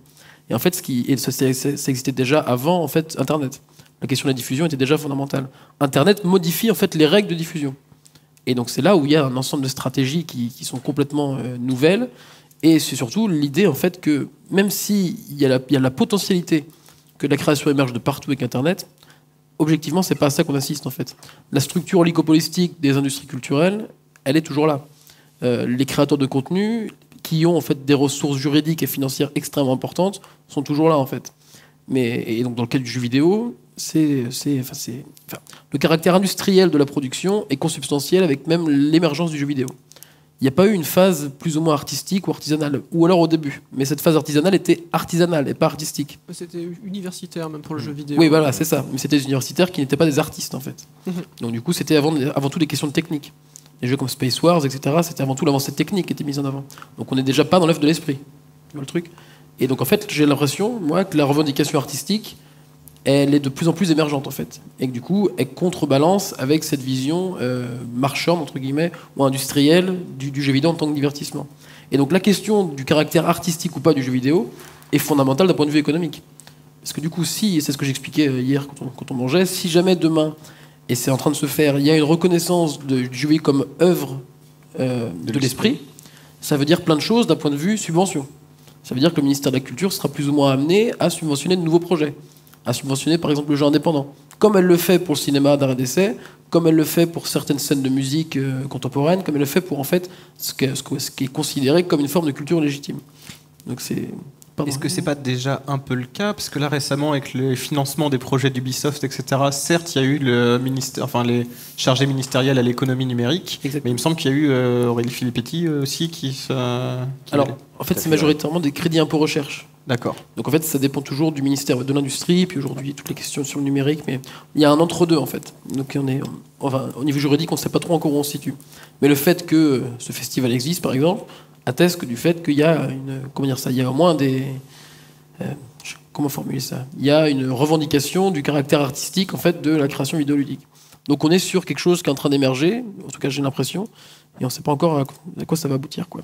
Dans tous les cas, c'est vrai que c'est une question vraiment très importante parce qu'elle a des incidences économiques. Il ne s'agit pas simplement de dire « Ah, ouf, enfin, le jeu vidéo, c'est de l'art, je suis légitime à jouer, c'est bon, il y a une reconnaissance, c'est sympathique ». La question, effectivement, de la subvention, ça permet différents modèles économiques pour différentes productions, qu'il s'agisse directement de jeux vidéo ou d'émissions parlant de jeux vidéo. Parce que pour justement rebondir à la fois sur le propos de Dorian, le propos de Mathieu, il parlait justement, en gros, Dorian, du contexte de production, du contexte économique, finalement du matérialisme. L'idée, c'est de voir un petit peu le contexte économique et le contexte de production et voir en quoi il va déterminer le contenu. Parce que la plupart des gens ont tendance, naïvement, on a tendance à séparer l'économie, la manière dont on va valoriser notre travail, de notre travail. Or, ça... c'est un déterminisme au moins faible, c'est-à-dire que ça structure très fortement, comme a commencé à l'indiquer Dorian, ce qui est produit. Tant qu'on n'a pas justement d'autres modèles comme des subventions ou autres, ce qu'on nomme la liberté de création sur Internet, elle est toute relative. C'est-à-dire que créer, évidemment, il y a même des gens qui feront énormément de choses même sans être payés, mais ça ne veut pas dire qu'ils ne doivent pas être payés parce qu'ils le feraient sans être payés. C'est ces fameux débats, en fait, où... par exemple, quand on voit des gens, on peut pas, il y a passion, il y a travail, c'est incompatible. Elle est très dangereuse, cette conception, parce qu'effectivement, déjà, ça interdit n'importe quelle personne qui prendrait du plaisir à vouloir prétendre valoriser son travail, et n'importe quelle personne travaillant, si elle le fait avec un certain plaisir ou trouve une manière de faire qui lui rend agréable ce travail, limite, c'est condamné moralement. C'est-à-dire qu'il y a, je pense que cette opposition est assez grave. Et tout ça pour dire, effectivement, tant qu'on n'a pas cette légitimation n'est pas terminée, on a la pauvreté des modèles économiques qui nous sont proposés, font que si on veut être complètement libre au niveau de la forme et du ton sur Internet, par opposition à la télé, c'est-à-dire qu'on a vraiment l'impression que, encore une fois, Internet égale liberté, télé, en gros, c'est un modèle vertical pour la télé et horizontal pour Internet. Tout le monde est potentiellement diffuseur, créateur et récepteur, spectateur. Elle est toute relative, cette liberté. Si vous voulez être complètement libre de votre contenu en termes de ton, en termes de forme, pour beaucoup, vous allez devoir avoir un travail à côté. Un travail au sens, un emploi, un travail contraint rémunéré. C'est-à-dire vous vendez votre force de travail contre un salaire, du coup, de l'argent, qui va vous permettre de manger, de payer votre loyer. Le problème, donc voilà, il vous faut une activité qui va vous rémunérer et par ailleurs, avec le temps qu'il vous reste, vous allez du coup travailler toujours, parce que travailler, au sens premier, c'est une activité de transformation du réel ou du monde social. C'est-à-dire vous fabriquez un produit, vous fabriquez une œuvre d'art, vous fabriquez quelque chose qui va modifier en fait la vie d'autrui ou la vie du corps social. C'est une activité de transformation. Que vous soyez rémunéré ou pas, ça n'en fait pas du travail. Ça en fait un emploi. C'est pour ça qu'en plus, il y a toute une guerre idéologique dans les médias où on vous fait croire que le travail, c'est important, effectivement c'est important, mais eux, ils ont emploi en tête. C'est-à-dire qu'il y a maintenant une énorme partie du travail produit, notamment sur Internet. Il y a plein de gens qui, à la fois, produisent en ce sens qu'ils créent soit des œuvres dérivées, c'est-à-dire il y a un travail de création, ça prend du temps, ça demande des compétences. Enfin, toutes les caractéristiques du travail, vous les avez, mais par contre, effectivement, tout le monde n'en fait pas son emploi, parce que tout le monde ne peut pas en vivre, parce qu'il y a justement une pauvreté de certains systèmes économiques. Enfin, il y a à la fois une diversité et un manque de diversité, parce que beaucoup de modèles économiques, comme l'a dit Dorian, vont contraindre un petit peu votre travail. C'est-à-dire que vous allez devoir, donc comme on disait, soit si vous voulez être libre, il vous faut un travail à côté pour ne pas vous poser la question de la valorisation de votre travail. Si vous voulez faire un travail qui va devenir aussi votre emploi, ça pose la question effectivement du format et du ton, parce qu'il faut se poser la question de la réception. Il ne s'agit pas de faire un truc qui fait rire les amis et que vous trouvez particulièrement pertinent et qui fera date dans l'histoire. C'est-à-dire que ça ne paye pas votre loyer. Donc il va falloir faire, comme le disait Dorian, plutôt du format court, C'est du formatage. C'est-à-dire que vous voulez en vivre, format court. Format long, c'est exclu sur Internet. Ce n'est pas viable. Alors que du point de vue de la création, ça peut être très intéressant. Format court, qu'est-ce qui marche le mieux? Les trucs sérieux, la blague. Les trucs sérieux ne font pas vivre. Faites une conférence, faites 10 000 vues. Faites des blagues, vous avez peut-être la chance de faire 100 000 ou 1 million de vues. Drôle, il faut que ce soit drôle, court. Si possible, il faut que ce soit très référencé, voire méta, c'est-à-dire qu'il y a des tendances, il y a des modes, ce qui fait qu'on peut avoir justement des tendances et avoir beaucoup de choses qui se ressemblent. Il y a des règles pour faire le buzz. Et du coup, ces règles mais donnent quasiment les recettes pour faire un certain nombre de créations. C'est-à-dire que création, du coup, c'est assez problématique. Vous voyez qu'il est fortement déterminé, ces processus de création sont fortement déterminés par le contexte économique. Si votre contexte économique il est basé sur le nombre de vues et donc sur la réception, il faut faire quelque chose qui va faire plein de vues, donc soit plein de vidéos, soit quelque chose qui est très tendance. Et donc ça pose énormément de problèmes. Ça, c'est le cas d'Internet, mais c'était déjà le cas de différentes choses avant. Moi, tu as employé 2 termes sur lesquels j'aimerais rebondir, c'est emploi et passion. Parce qu'effectivement, le fait que dans le discours, pour le moins, faire de la vidéo sur Internet ne soit pas nécessairement reconnu comme un emploi, permet aussi un certain nombre de... je n'irai pas jusqu'à dire d'abus, mais un peu de la part des gens qui rémunèrent, justement. En disant, voilà, un jeune youtubeur fait 200 000 vues sur ses vidéos de tel jeu, par exemple, donc il crée de la valeur. Et l'éditeur qui va venir le voir en disant je peux t'aider, soit en te donnant les jeux, soit en te proposant un CPM, c'est-à-dire un coût pour 1000 vues plus important, si tu continues à parler de ce jeu-là uniquement, il ne va pas présenter ça comme je vais t'employer, il va lui présenter ça comme je finance ta passion. Et ça change le rapport justement du coup entre la personne qui finance et la personne qui est financée.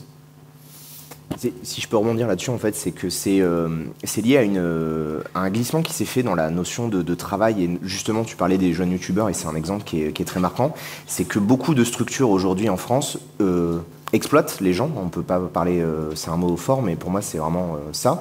En leur disant, mais tu as de la chance, nous, on est extrêmement diffusés, et tu es chez nous, et tu as notre étiquette. Et du coup, on n'a pas besoin de te donner de l'argent pour ton travail, parce que tu devrais déjà être bien content d'être chez nous.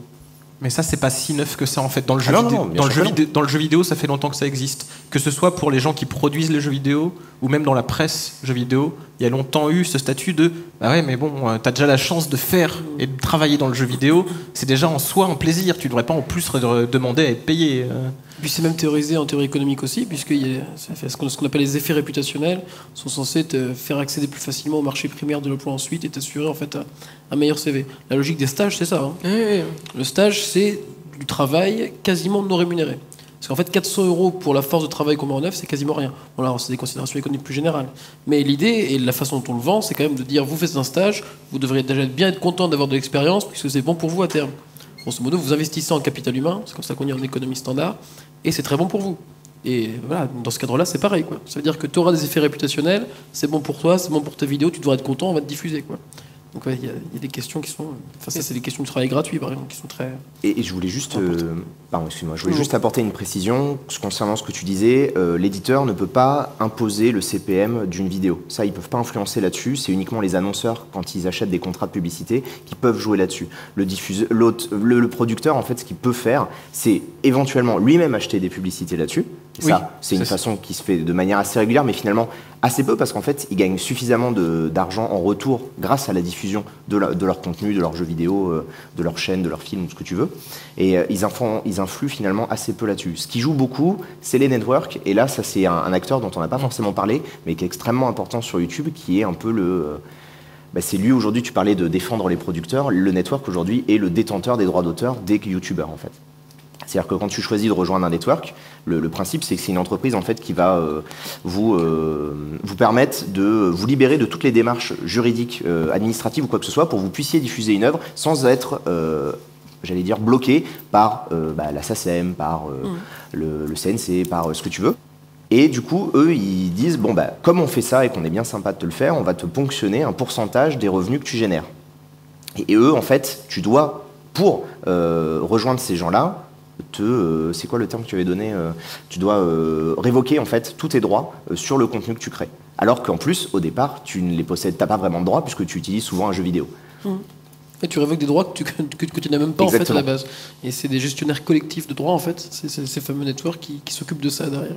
Mais qui ont souvent aussi une position de régie publicitaire, vu que c'est eux qui... ce qu'il faut comprendre, c'est que par exemple, quand on fait une vidéo sur le jeu vidéo, a priori, les gens qui vont regarder cette vidéo sont intéressés par le jeu vidéo. Donc du point de vue d'un publicitaire, c'est ce qu'on appelle un public captif. Et donc c'est vrai, parce qu'on peut plus valoriser une pub pour le jeu vidéo que pour une pub pour le Coca quand elle est devant une vidéo de jeu vidéo. Et donc les annonceurs qui sont aussi les ayants droit et avec qui sont en discussion les networks ont des intérêts économiques en jeu à mettre leur pub devant. Et c'est comme ça qu'on voit apparaître des trucs comme le programme Roncu, qui était un accord entre Machinima, qui est un des plus gros networks sur le jeu vidéo au monde, il me semble d'ailleurs. C'est pas le premier, parce qu'en fait le premier c'est celui qui gère PewDiePie, qui sont stratosphériques par rapport à Machinima, mais c'est en tout cas le plus diversifié, parce qu'eux ils ont des gens du monde entier. Qui justement ont fait un accord avec Electronic Arts pour proposer des valorisations de CPM à certains youtubeurs en échange d'un certain type de contenu. C'était l'affaire avec la Xbox One dont tu parles ou... Non, c'était l'affaire avec... il me semble que c'était sur le dernier Battlefield. Ah oui, il y avait eu ça également, parce qu'il y en avait eu un également sur la Xbox One qui avait fait un gros drama, puisqu'en fait les gens devaient faire une vidéo avec tout un tas de règles, et beaucoup s'étaient pliés à cette règle-là, et en fait quand tu regardais d'un point de vue très pragmatique, ça a rapporté quelques centimes de plus à ces gens-là, parce que c'était des gens qui déjà de base gagnaient beaucoup d'argent, et ils se sont en fait vendus, mais le truc sur Electronic Arts, ça m'intéresse, j'avais pas entendu parler. Et sur Battlefield, il y avait ce truc-là en plus, qui était qu'il précisait aux youtubeurs qu'il leur était interdit de diffuser les conditions de ce contrat-là. Oui, le NDA, c'est c'est une excuse pour tout et n'importe quoi. Dès qu'on est en cheville, on va dire, avec un auteur ou un producteur ou un producteur de jeu, tu dois signer des conditions pour ne pas diffuser et que ce soit eux en fait qui contrôlent la chaîne de diffusion. Comme il y a une temporalité au niveau des médias pour le cinéma, le DVD, etc. Eux, ils contrôlent tout en fait. Et bien sûr, dès que tu deviens en fait en tant que youtubeur, que tu acceptes cette hiérarchisation-là avec le producteur du jeu, tu deviens leur agent finalement, et tu n'as plus aucune indépendance. Donc ça rejoint ce que tu disais sur le fait qu'il faut avoir une indépendance financière à côté de ça. Moi, à titre perso, j'ai un job, un véritable travail à côté qui me permet justement de pouvoir dire ce que je veux dans mes vidéos. Parce que sinon, je pourrais pas. Parce qu'en vrai, être annonceur, ça offre un vrai moyen de pression. Parce que dire, très bien, je ne mets plus les pubs de mon produit devant ce contenu, c'est dire aussi, je ne rémunère plus ce contenu-là d'une certaine manière. Et ça, c'est une vraie pression. Et nous, on a eu le cas très précisément d'annonceurs qui ont dit on ne met plus nos pubs devant les deux rigolos, là. Donc, Alors, tu voulais dire quelque chose ? Alors, un débat qui est aussi qui n'est pas assez souvent mis en avant, une tension entre deux choses très importantes. Ça va être justement beaucoup de formes sur Internet de travail collaboratif et du travail collaboratif donc fait à plusieurs personnes et tout ce qui va être par exemple ouvert, etc. Donc tout ce qui va être donné pour être utilisé gratuitement. Ce qui est une très bonne chose du point de vue de la diffusion des savoirs, des savoir-faire. C'est vraiment une excellente chose. Ça pose cependant un problème, et ce problème n'invalide pas le fait que ce que je viens de préciser avant est une bonne chose sur pas mal de... Non mais c'est très important. Je tiens juste à pointer une tension, et c'est la tension à l'heure actuelle qui pose un énorme problème.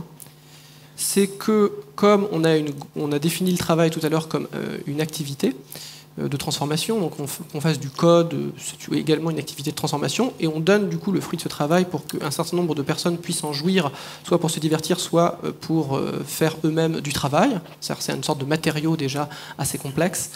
Tout ce travail gratuit, il pose après le problème de la valorisation du travail. Parce que dans le contexte actuel, ça devient extrêmement difficile de valoriser son travail. C'est-à-dire que, vu qu'il y a une énorme offre gratuite, du coup, trouver quelqu'un pour proposer la même chose, proposer un travail contre rémunération devient de plus en plus difficile. Et plutôt que de dire « mais non, mais il faut absolument interdire toute cette gratuité », il faut penser de nouveaux modèles pour valoriser ce travail, parce que c'est très important, parce que c'est, comme on l'a dit, tout ce travail n'est pas un emploi, c'est-à-dire que si on n'est pas rémunéré, on ne peut pas manger, on ne peut pas payer son loyer, et pourtant on a des compétences, on a du temps, on le fait même volontiers sans être payé, comme on l'a dit, mais ce n'est pas une chose pour ne pas être payé. Donc comment faire dans le contexte actuel ? C'est un vrai problème. Donc on a différents modèles pas toujours très pertinents. Et une des pistes, justement, parmi les pistes qui sont intéressantes, notamment quand on est auteur, créateur, ça va être justement tout ce qu'on appelle licence globale. C'est-à-dire en gros le fait que les utilisateurs payent une sorte de redevance d'une certaine manière. Imaginez, c'est comme si vous, en plus de payer Internet, vous payez par exemple, je vais dire arbitrairement, 30 € et ensuite il y a les modalités de redistribution ensuite sont à définir parce que ça ne veut rien dire. Hein. Il peut y avoir des modèles très à gauche comme très à droite dans la redistribution. C'est-à-dire des modèles absolument pas justes et qui vont juste redistribuer à quelques gros. Ça va plutôt être certains modèles de droite et les modèles de gauche en fait, qui vont essayer de rémunérer en fait, le plus de personnes possible. Après, les critères sont à définir. Mais l'idée, c'est voilà. Donc ça peut être une manière globale de faire payer les utilisateurs pour que tous les contenus soient toujours accessibles. Parce que ça, c'est très important pour les gens, pour leur épanouissement personnel, leur donner des outils critiques, etc. Mais il faut aussi du coup que les différentes personnes puissent valoriser leur travail. Donc une piste avec ce que serait la licence globale, sous réserve qu'on le fasse bien, parce que ça peut être très mal fait encore une fois. L'autre piste, c'est à un autre échelon, à une autre échelle, c'est tout ce qu'on appelle toutes les théories par rapport aux revenus de base. Ça règle un énorme problème, en partie. À l'heure actuelle, effectivement, plein de gens travaillent, mais la grosse partie du travail n'est pas valorisée. C'est-à-dire que ces travails ne sont pas transformés en emploi. Et ça va, et je ne vais pas vous mentir, de plus en plus, on va avoir des gens, ça va être de plus en plus dur de trouver justement un emploi, donc quel que soit le modèle, que vous soyez salarié ou non, c'est-à-dire de pouvoir échanger sa force de travail contre rémunération. Parce que simplement, il y a de plus en plus déjà des choses déjà faites qui peuvent servir, qui ont déjà été produites, et donc qui ne nécessitent pas un travail supplémentaire, et ou simplement parce qu'il y a la robotisation. La robotisation, l'automatisation qui est une bonne chose, mais qui pose le problème dans le cadre capitaliste. Parce qu'on a parlé de propriété tout à l'heure, on a vu que les ouvriers, ceux qui font le travail, qui sont donc d'une certaine matière les auteurs, les producteurs de ce qui est produit, sont payés non pas parce qu'ils ont produit ou parce qu'ils sont propriétaires de ce qui est produit, mais parce qu'ils ont travaillé un certain nombre d'heures. Mais quand les robots arrivent, on peut se dire, super, c'est la libération, et c'est le cas, ça libère pas mal de gens de tâches pénibles. Le problème, c'est que dans le système capitaliste, le propriétaire de l'outil de production, c'est lui qui, du coup, va avoir les profits. Et le chômage n'est qu'un problème dans le cadre capitaliste. Le chômage généralisé, au sens travailler contre une rémunération, n'est pas un problème dans un certain nombre de sociétés non capitalistes, qu'il va falloir inventer. Certains théoriciens l'ont déjà fait. Il va falloir ensuite rendre effectif un certain nombre de choses parce que c'est très compliqué de faire advenir ces choses-là. Donc l'automatisation du coup qui fait que beaucoup de tâches ne sont plus nécessaires font que beaucoup de gens ne peuvent plus valoriser leur travail. Et du coup, qu'est-ce qu'on fait? Alors, il y a pas mal de modèles. Ça peut être simplement, j'allais dire abattre le capitalisme, mais disons que simplement dire. Non, mais je suis confiant là. Cette idée que cet outil de production peut être le fruit, les fruits de ces outils de production peuvent être redistribués. C'est juste des modèles de redistribution pour financer que ce soit du revenu de base ou autre. C'est-à-dire des modèles économiques qui sont nécessaires. Là, ça va devenir de plus en plus urgent parce qu'il y a ce problème de valorisation qui sont liés aux choses que j'ai mentionnées avant, qui en elles-mêmes sont des bonnes choses pour la libération et l'émancipation des gens, mais qui vont poser des questions du point de vue de la valorisation économique. Et c'est simplement, je pense, en changeant de système économique ou en pensant de nouveaux systèmes économiques qu'on va pouvoir justement concilier les deux, c'est-à-dire pouvoir faire en sorte que les gens valorisent leur travail et donc puissent vivre tranquillement et continuer à faire les choses pour lesquelles ils sont compétents et pour lesquelles ils aiment. Voilà, ça va... Pour rebondir sur la valorisation du travail gratuit, on peut remettre en cause la gratuité sur Internet, qui est une notion toute relative, justement. Parce que si on permet de valoriser, c'est que ce n'est pas vraiment gratuit. Parce que vous n'allez pas payer en monnaie sonnante et trébuchante. Vous allez soit le payer, comme dit Patrice Lelay, en temps de cerveau disponible, en regardant les publicités, soit, justement, comme je le disais tout à l'heure, en étant un utilisateur. C'est-à-dire que moi, je peux mettre une vidéo gratuitement sur YouTube, et vous pouvez la regarder gratuitement sur YouTube. Mais moi, en mettant une vidéo sur YouTube, je permets à YouTube de garder ses utilisateurs, alors que j'y vais aussi pour trouver ces utilisateurs. Et en tant qu'utilisateur, vous y allez injecter vos données personnelles en commentant, en regardant tel type de vidéo plutôt que tel autre. Il y avait un auteur dont j'ai oublié le nom qui disait si c'est gratuit, vous n'êtes plus le consommateur, vous êtes le produit. Et j'ai oublié son nom, mais c'est assez intéressant. Puisque du coup, la quasi-totalité des business models sur notamment le jeu mobile et le jeu, tous les modèles free, un peu freemium, etc., c'est de capter l'attention dans un premier temps par un modèle gratuit et de tenter de le valoriser par divers moyens après, que ce soit la publicité, etc. Mais il n'y a jamais rien de... La gratuité n'est jamais réelle, en fait. Il y a toujours une part fictive de cette gratuité. Puisqu'on monnaie ça toujours d'une certaine manière, en tout cas socialement. Donc, tu parlais des données privées, etc. Ça, c'est une manière de monnayer collectivement, en fait, une forme de gratuité. Après, est-ce que ça entame ou pas la logique qu'il faudrait qu'il y ait, entre guillemets, une espèce de diffusion gratuite de la culture, etc., des savoirs? Je ne sais pas si ça l'entame vraiment, en fait, puisque finalement, la gratuité, pour l'utilisateur final, n'est pas forcément la gratuité du point de vue du producteur. Oui. Puisque si on imagine des systèmes de subventions, de redevances, etc., c'est déjà une manière collectivement de rémunérer les créateurs, en fait. La question, c'est de savoir, est-ce qu'il faut forcément... Parce que dépasser le capitalisme, je pense que c'est un programme un peu ambitieux, pour l'instant. Voilà. Moi, si jamais tu as des solutions, je veux bien que tu me les files. Et puis, il y a des pistes, il y a plein d'autres. Il y a plein de pistes partout, mais bon, il ne faut pas non plus sous-estimer le poids des structures. Tout à fait. Non, mais c'était pour rappeler aussi que justement... des fois, on entend un certain nombre... peut-être que le capitalisme a des vertus, c'est pas non plus... pour ne faire que son procès, mais disons qu'il faut rappeler que c'est une idéologie. C'est-à-dire, c'est pas la nature humaine. Mais c'est au-delà de ça, c'est surtout un système social qui fonctionne aussi. Enfin, pas bien ou mal, c'est pas la question, ça c'est un peu normatif, mais c'est qu'il fonctionne. Donc il a des mécanismes. Et en fait, tout l'intérêt, c'est aussi, en tout cas dans le travail qu'on essaie de faire de mon côté, c'est essayer de comprendre ces mécanismes, en fait. Au-delà de dire c'est bien, c'est mal, c'est de comprendre les effets que ça a, en fait. Oui, bien sûr. Et du coup, l'intérêt des questions liées à Internet et au numérique, c'est de comprendre quelle mutation ça opère sur le capitalisme, parce que c'est toujours un gros mot. Quand on parle du capitalisme, tout de suite, ça fait sourire, etc. Parce que, de toute façon, le capitalisme, ça a toujours existé. Bon, effectivement, ça n'a pas toujours existé, non, oui, et certainement pas dans le modèle qu'on connaît aujourd'hui. Il s'est modifié. Le capitalisme de nos grands-parents n'est plus du tout le capitalisme contemporain, en fait. Non, il a complètement muté, effectivement. Et donc, en fait, les modèles de valorisation ont complètement changé. Et sur la question du travail gratuit, c'est extrêmement intéressant, parce qu'en fait, ça prend des proportions. Moi, ça m'intéresse pas mal dans mon travail aussi. Donc, tu parles du travail collaboratif, etc., qui sont liés, en fait, grosso modo, au modèle de l'open source. Enfin, très vite. Il y a grosso modo un peu cette idée-là. Moi, ce que j'essaye de montrer, quelque part, c'est qu'en fait, le modèle collaboratif et communautaire a été très, très bien intégré dans les business models des industries culturelles.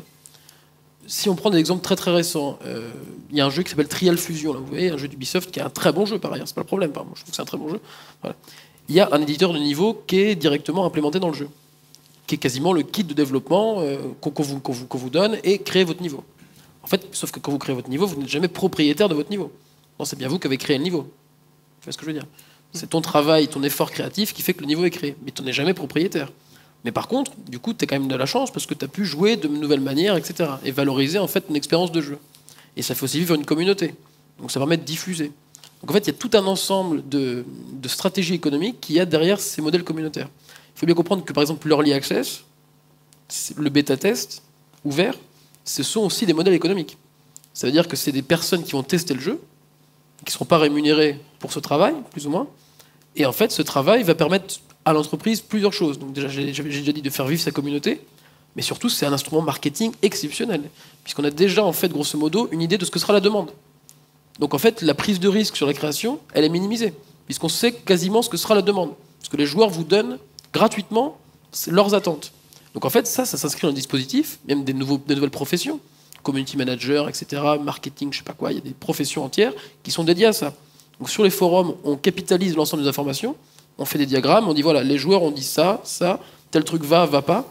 Et donc forcément, dans les réunions de travail après au sein des équipes, quand les designers, les développeurs se retrouvent, ils disent voilà, tel truc, les joueurs ça va pas leur plaire, on fait pas ça, on fait autre chose. Et c'est des choses qui existent déjà même au-delà de ça. Une émission comme Plus belle la vie, par exemple, j'aime beaucoup cet exemple. Il y a un forum sur France 3, j'ai découvert ça avec mes grands-parents par ailleurs, où grosso modo, est-ce que Myrtia va embrasser tel truc, tel type, ou est-ce que Jean-Michel va être amoureux de machin? Et du coup, les auditeurs votent en disant moi je pense que machin va être amoureux de machin, tiens pour l'épisode de la semaine prochaine, machin va être amoureux de machin. Donc en fait la création même du coup est quasiment entièrement déterminée par une espèce de volonté des utilisateurs finaux en fait. Et cette sanction de marché, il y a une certaine part d'idéologie aussi derrière, parce que c'est une espèce d'idée que grosso modo le consommateur est toujours celui qui choisit en dernier ressort. Alors que la création artistique, on peut aussi se dire que c'est quelque part il faut surprendre, il faut je sais pas quoi, il faut enfin voilà, c'est. Sauf que, comme tu disais, les conditions socio-économiques, ça veut dire que la création est toujours structurellement soumise à des impératifs financiers. Et donc ces impératifs financiers en fait transforment les modes de création artistique. Et donc en fait la marchandisation de la création, elle n'est pas prête à mon avis, elle n'est pas prête de s'arrêter, quoi. Mais bon, des monnaies émergentes peuvent... Surjouer et travail, tu voulais rajouter des choses aussi? J'avais un exemple en fait de choses un peu loufoques qui se créent justement à cause on en parlait hier sur le fait de travail, que c'est un travail quand tu cliques sur de petites étoiles ou que tu dis like sur Facebook. Il faut savoir que Facebook en fait propose, quand tu as une page Facebook, tu peux, et que tu as des gens qui ont cliqué sur j'aime sur ta page, 100% de ces gens-là ne vont pas avoir accès au contenu que tu as diffusé. Tu fais un petit billet en disant ce matin j'ai mangé une pomme, tu as 1000 personnes qui ont cliqué sur like. Une partie des gens, les premières personnes qui vont être touchées en fait, vont devoir cliquer sur j'aime ou faire un commentaire, et à partir de là, Facebook va décider d'augmenter le pourcentage de gens qui vont être touchés par ton contenu diffusé. Et après, il y a tout un tas de règles extrêmement complexes qui font que si tu as mis un lien, c'est bien, donc tu vas gagner 10% de plus, etc. etc. C'est assez fou, et surtout, Facebook génère des revenus en te proposant de vendre de la diffusion. Sauf que cette diffusion, ça a été prouvé, ça a été étudié par différents créateurs de contenu. En fait, sont les gens qui cliquent sur j'aime quand toi payes par exemple 15 ou 20 euros en disant je veux que mon contenu soit diffusé un peu plus. Ces gens-là, en fait, n'existent pas. Au début, c'était des comptes robots avec des faux comptes, des faux mails, comme on sait très bien les faire. Sauf que les gens se sont rendus compte que ça ne donnait pas vraiment d'argent en retour. Et les grandes sociétés, style, je sais pas, je vais pas donner l'exemple parce que je veux pas les dénoncer, mais des grosses sociétés de diffusion de jeux se sont dit mais finalement, on n'a pas vraiment un véritable retour sur investissement. Donc en fait, ils ont commencé à créer des entreprises de gens qui sont payés pour faire croire qu'ils ont un compte Facebook, qu'ils ont des amis, qu'ils ont un travail, qu'ils ont une relation et qui doivent cliquer sur j'aime. Mais ça, c'est le bout final, parce qu'entre cette création-là et les robots, il y a eu une phase intermédiaire où les gens cliquaient sur j'aime sur tout et n'importe quoi, et c'était des gens qui étaient payés comme des farmers chinois dans un MMORPG, où ils cliquaient sur j'aime sur tout, sauf que les gens, ils se retrouvaient à avoir aucun ami, aucune diffusion sur Facebook et 12 000 likes, tu vois. Et aujourd'hui, il y a donc tout un tas d'entreprises dont le seul but est d'avoir des gens qui créent des faux comptes avec des fausses vies, des fausses relations sociales, des faux goûts, pour pouvoir orienter des likes et du coup générer de l'argent pour des gens qui... On se marche sur la tête, c'est un truc de fou avec cette histoire-là. Et je voulais rebondir sur ça, parce qu'on en parlait hier, le fait qu'aujourd'hui, quand vous, utilisateurs, vous cliquez sur un pouce vert sur une vidéo YouTube ou vous mettez un commentaire, il faut bien savoir que c'est vous qui êtes petit à petit, en fait, d'une certaine manière, responsable de la diffusion des vidéos. YouTube va choisir quelles vidéos vont être mises en avant et quelles vidéos vont vous être conseillées grâce aux données personnelles dont parlait Dorian un peu plus tôt, et grâce également à l'action, on va dire l'intérêt qui est provoqué par un contenu. Les gens vont, en réagissant beaucoup, c'est pour ça que toute vidéo YouTube, tout youtubeur lambda, il va vous dire, moi je fais partie d'un network, donc j'ai régulièrement des blogs, des petits mails qui nous disent, ça c'est les règles pour faire du buzz, il faut un bouton s'abonner, ça c'est toutes les chaînes YouTube longs par exemple, tu vois. Il faut dire qu'il faut mettre des pouces bleus, il faut dire qu'il faut mettre des commentaires, il faut un lien au début de la vidéo sur la vidéo précédente, il faut un lien à la fin pour regarder d'autres vidéos, et c'est des règles. Et une fois que tu as ces règles-là, en fait, tu génères de la réaction de la part des gens et qui vont te permettre petit à petit de gagner en diffusion. Mais c'est un travail à part entière maintenant, c'est ce qu'on appelle le SEO, l'optimisation dans les moteurs de recherche. Voilà. C'est-à-dire optimiser la manière dont son information va être trouvée sur un moteur de recherche. Maintenant, c'est créer de la valeur aussi. Et je trouve ça intéressant parce que finalement, on est dans une logique de création de matériaux ou de choses tangibles ou matérielles vers uniquement une logique de avoir sa place au soleil. Il faut être diffusé, il faut être vu, il faut que son contenu soit vu par un maximum de gens. Et cet acte en lui-même devient une fin, devient une finalité, non plus un moyen de diffuser un message, mais simplement une finalité de gagner de l'argent. Et je pense que c'est aussi un petit peu ce qui crée le problème d'un youtubeur qui va créer une vidéo par mois et qui va faire 1 ou 2 millions de vues, et qui habite pas très loin de chez vous, ou un youtubeur qui va faire 25 vidéos par jour et qui va faire 20 ou 30 000 vues et qui va gagner énormément d'argent. Je suis de très très près les statistiques des grands youtubeurs, les chiffres sont ahurissants. Je pense qu'il y en a un grand nombre qui aujourd'hui payent l'ISF, et s'ils le font pas, le jour où le fisc va leur tomber dessus, ça va leur faire bizarre. Donc on va bientôt vous passer la parole. Je voulais juste au moins mentionner, par souci d'avoir présenté au moins rapidement un certain nombre d'options, parce qu'évidemment on vous invite à creuser les différentes notions qui ont pu être abordées, parce que vous vous doutez bien qu'en seulement 2 heures on ne peut pas tout creuser, mais il faut au moins mentionner quelques mots-clés, et après c'est à vous du coup sur internet de chercher des textes, des articles, des livres qui vont un petit peu creuser ces choses-là. Pour revenir le capitalisme. Merci. Ouais. Justement, j'aurais des critiques à faire à ça, mais là j'ai pas le temps, mais c'est un peu trop lointain par rapport au sujet. Mais sur justement ce qu'on appelle souvent domaine privé, domaine public, etc. Donc quand on s'élève dans le domaine public, c'est gratuit, et tant que c'est dans le domaine privé, en fait, il y a une exclusivité de jouissance, et c'est payant. C'est souvent cette opposition traditionnelle, au moins sur ce point. Il y a un concept qui est intéressant. Quand j'ai vu le titre, j'ai un peu tiqué, parce que si vous êtes plutôt à gauche, vous voyez le titre, j'étais un peu sceptique. L'idée était intéressante, ceci dit. Une idée qui est née en partie au 19e siècle, qui s'appelle le public payant.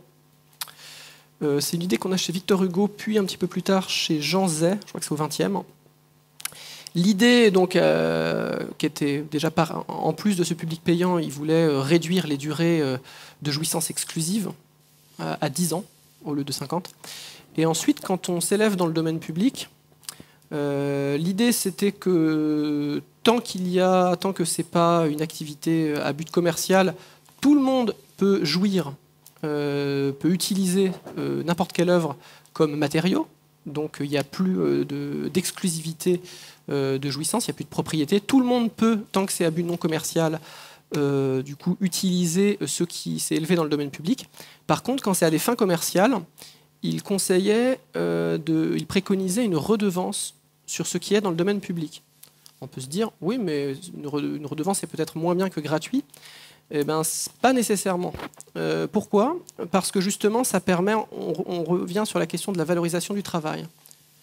Si vous avez justement, si votre but c'est de faire commerce d'œuvres déjà produites, vous comprenez bien que c'est dans mon intérêt de prendre seulement des choses qui sont gratuites et de ne pas payer des gens. On le voit sur Internet à l'heure actuelle, ce qui est le plus flagrant, c'est la musique. Très peu de gens sont payés pour écrire de la musique. Pourquoi ? Parce qu'il y a de la musique gratuite, ce qui est encore une fois une bonne chose. Je suis obligé de répéter parce que je veux bien que les nuances soient comprises.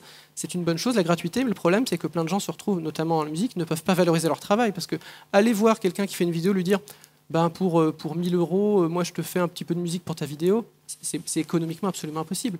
Les 1000 €, c'est pas exagéré, parce que vous avez des cotisations sociales, patronales, etc., du matériel. Au final, ça vous fait 300 € net.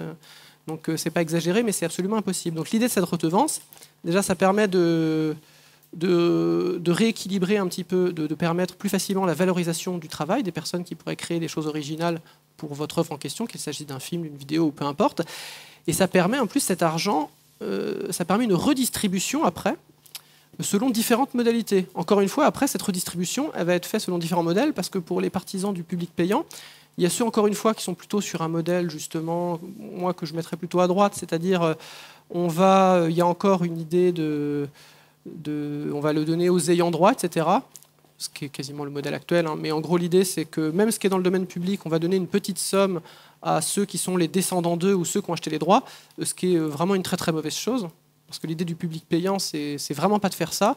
C'est l'idée, justement, d'avoir une petite somme qu'on va pouvoir injecter, notamment, par exemple, dans le monde des artistes ou de la production, pour aider les gens qui ont un peu plus de mal à valoriser leur travail. Ce qui est à la base le principe, ce qui est censé faire une redevance. Une redevance, on mutualise, en fait, on permet, la valorisation du travail de ceux qui veulent produire des choses originales, et deux, cette redevance qui est perçue peut être redistribuée selon différentes modalités, et on peut souhaiter que ce soit justement une mutualisation, que ce soit par secteur ou autre. Après, on peut affiner le modèle. Mais l'idée étant que justement, ça peut permettre à des gens qui ont plus de mal à valoriser leur travail, à justement vivre au moins dignement, tout en continuant à travailler. Voilà. Il y a déjà des exemples, parce que sur le papier, tout du moins, le CNC est censé fonctionner comme ça. À chaque fois que tu achètes une place de cinéma pour avoir Spider-Man, tu finances les films français qui ont plus de mal à exister dans la... Qui n'existeraient tout simplement pas sur la sphère marchande, tout simplement. Bien sûr, et puis pas que ça. Hein. Le théâtre, on a le Théâtre National de Bretagne à côté. La plupart des œuvres sans subvention, c'est pas la peine. Ça ne marchera pas, en fait. Mais par contre, il y a des financements parce que c'est la culture légitime. Et quand on fait du Molière, etc., et moi je suis très fan de théâtre, c'est pas le problème, mais du coup, je veux dire, si on laissait la sanction du marché faire son travail, toute seule, il n'y aurait plus de théâtre. Oui. C'est aussi simple que ça. Mais du coup, le vrai problème, c'est que quand tu parles de valorisation, la valorisation, c'est pas quelque chose qui émerge tout seul, c'est pas substantiel. La valorisation, c'est toujours un processus social. Ça veut dire un processus de validation sociale. Ton œuvre, elle ne sera validée que parce qu'il y a un ensemble de personnes, alors pas un ensemble d'individus agrégés, mais quelque chose de socialement construit, qui valide en fait l'œuvre comme œuvre, et l'œuvre comme étant une œuvre de qualité, ou méritant en fait du coup une diffusion globale. Enfin, il faut bien. Là, il y avait un bouquin récent, posthume de Bourdieu là-dessus sur Manet. C'est hyper intéressant la façon dont Manet en fait s'est diffusé. Au tout début, Manès était considéré comme étant n'importe quoi, c'était nul. Donc grosso modo, les critiques étaient, voilà, c'était hyper acerbe, quoi. C'était vraiment nul. Et il y a eu un seuil critique qui a été atteint, et puis au bout d'un moment, ça s'est diffusé massivement. Et aujourd'hui, plus personne ne dirait que Manès est nul, puisque c'est socialement pas acceptable, de toute manière. Tu peux pas dire qu'une œuvre de culture légitime, c'est nul. Tu diras pas que Picasso, c'est nul. Même si tu mets des gamins devant et ils trouvent que c'est bizarre avec des cubes, ils comprennent rien, mais tu dis pas que c'est nul, parce que c'est de l'art, quoi. Et donc du coup, le fait de valoriser son travail, qu'est-ce qui fait que Beyoncé, parce que j'ai compris que tu étais fan de Beyoncé, était plus valorisée que je sais pas quelle pièce de qui tu veux, en fait. Et donc le problème, c'est que tout ça, c'est toujours du travail social. Et ce travail social, à l'heure de l'industrie culturelle, enfin des industries culturelles, il est capté en fait par un certain oligopole qui tente justement toujours en fait de reproduire ce travail social. Mais là où c'est extrêmement puissant, c'est que tu parlais toujours tout à l'heure d'utilisateurs, c'est nous-mêmes qui reproduisons en fait de fait un certain nombre de codes et une certaine vision en fait des œuvres et donc de la valorisation. Et en fait cette valorisation, elle est fondamentalement marchande aujourd'hui. Très clairement, c'est la sanction du marché qui fait ou pas la valeur en fait de l'œuvre. Et ça, c'est une idéologie qui est extrêmement puissante, même d'un point de vue théorique.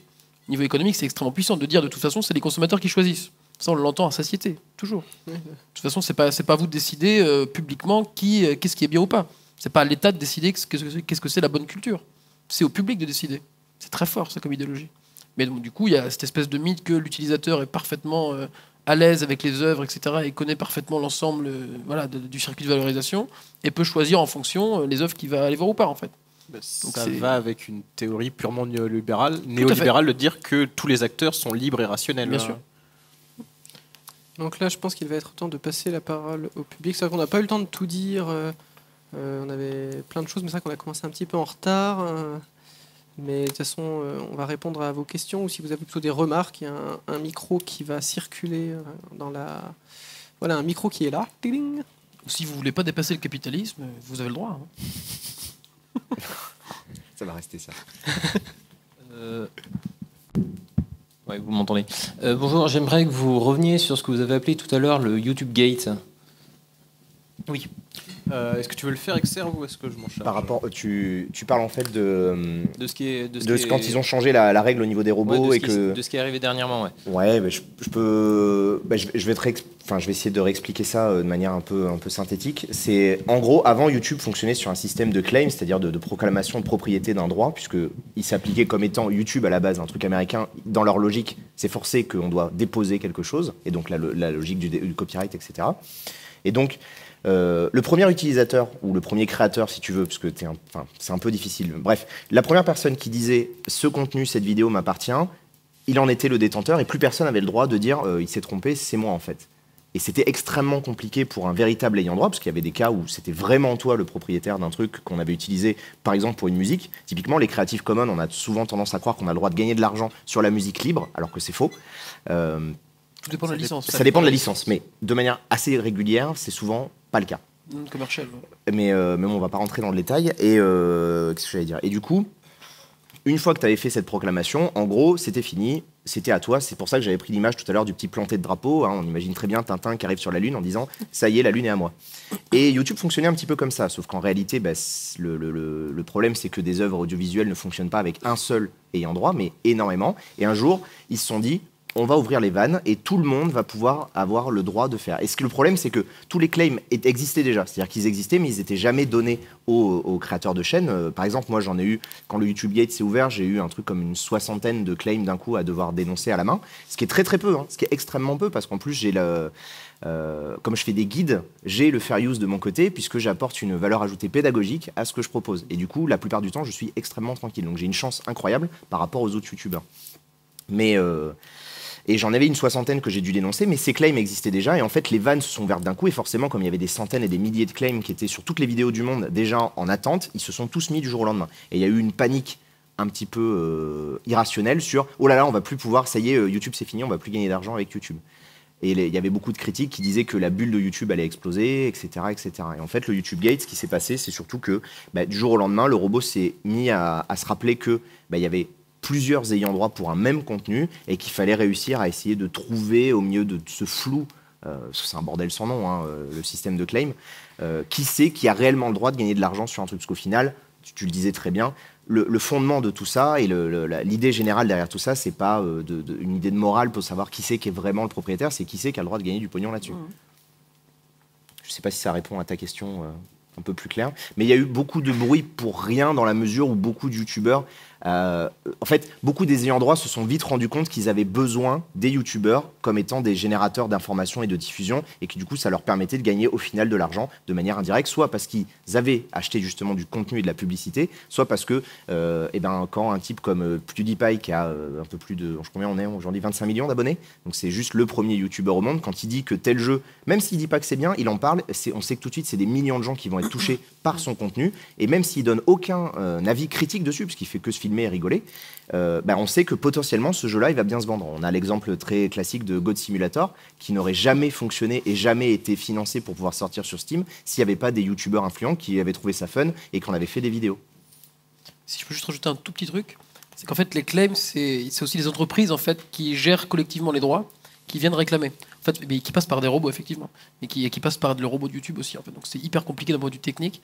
Et en fait, qui viennent réclamer. Et ce qui s'est passé, c'est que des gros éditeurs, enfin en fait les joueurs ont commencé, les youtubeurs ont commencé à envoyer des mails en disant mais pourquoi ils viennent me réclamer ça, j'avais jamais fait ça avant, ça m'intéresse pas.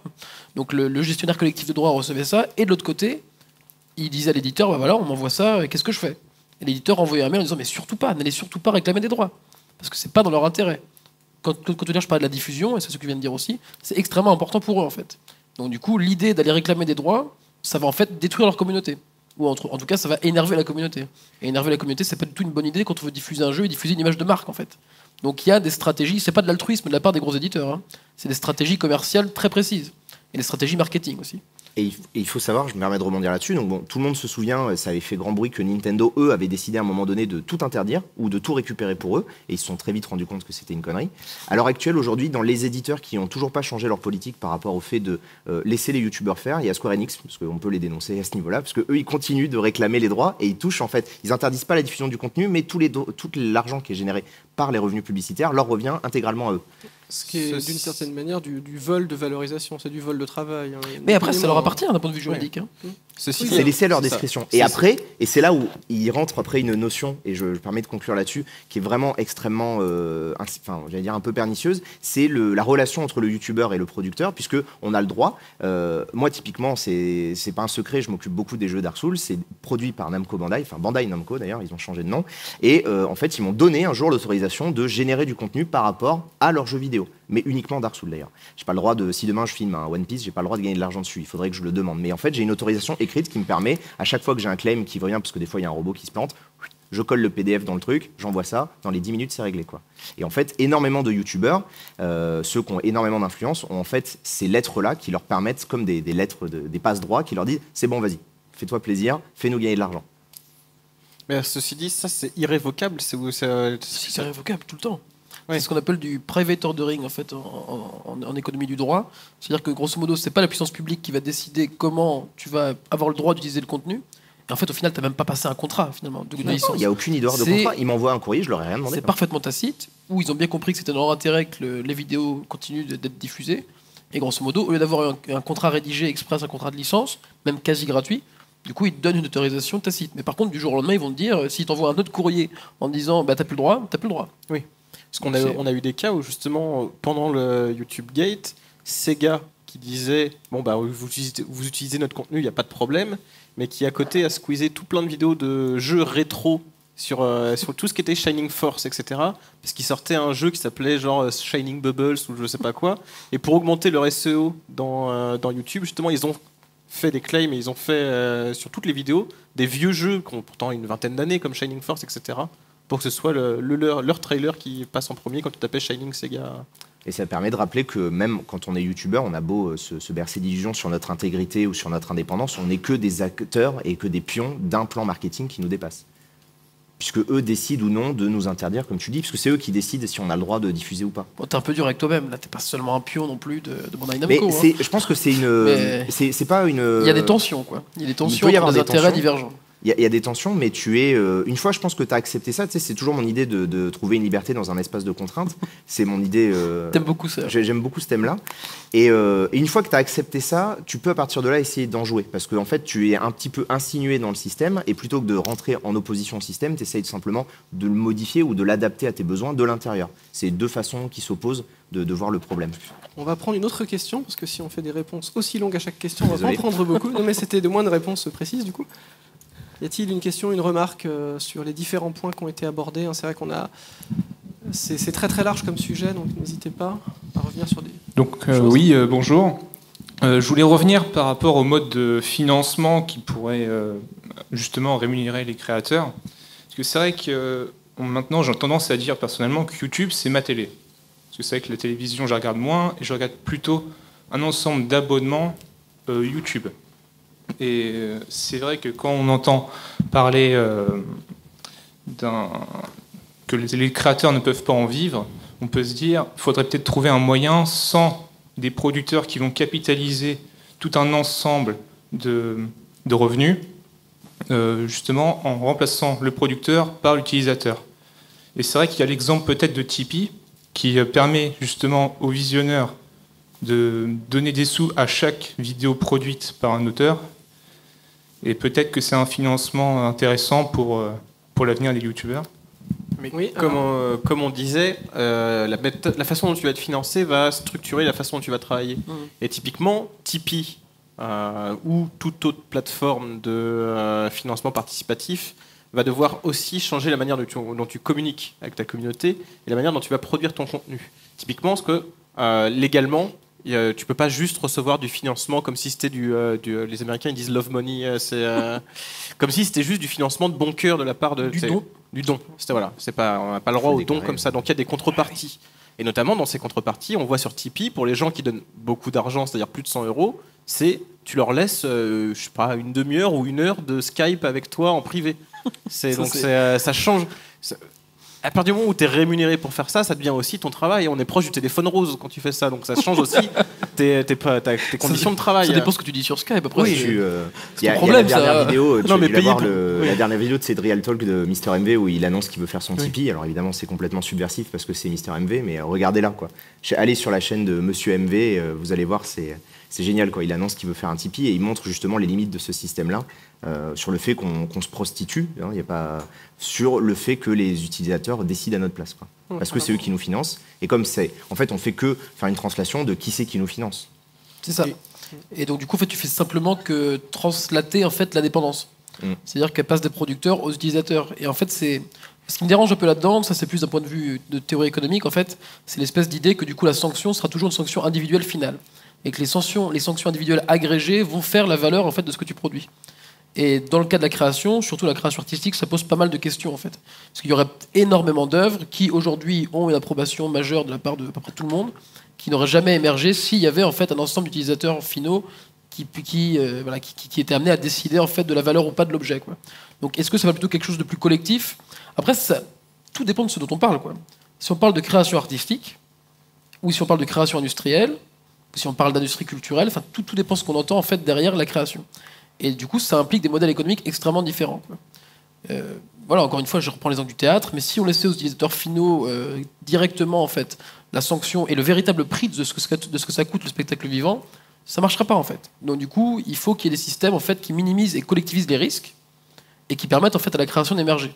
A priori, l'idée c'est quand même plus, alors je suis pas du tout prophète, hein, mais il y a des modèles économiques qui ont fonctionné comme ça et qui fonctionnent toujours comme ça d'ailleurs. Le caractère collectif de réduction des risques en fait permet de ne plus être complètement dépendant de la demande finale, notamment de la création artistique, et permet d'avoir une offre un peu plus diversifiée. C'est un peu ça l'idée. Mais donc du coup, je pense qu'en fait l'idée d'avoir l'utilisateur comme sanction dernière, ça peut être considéré comme étant une théorie néolibérale en fait.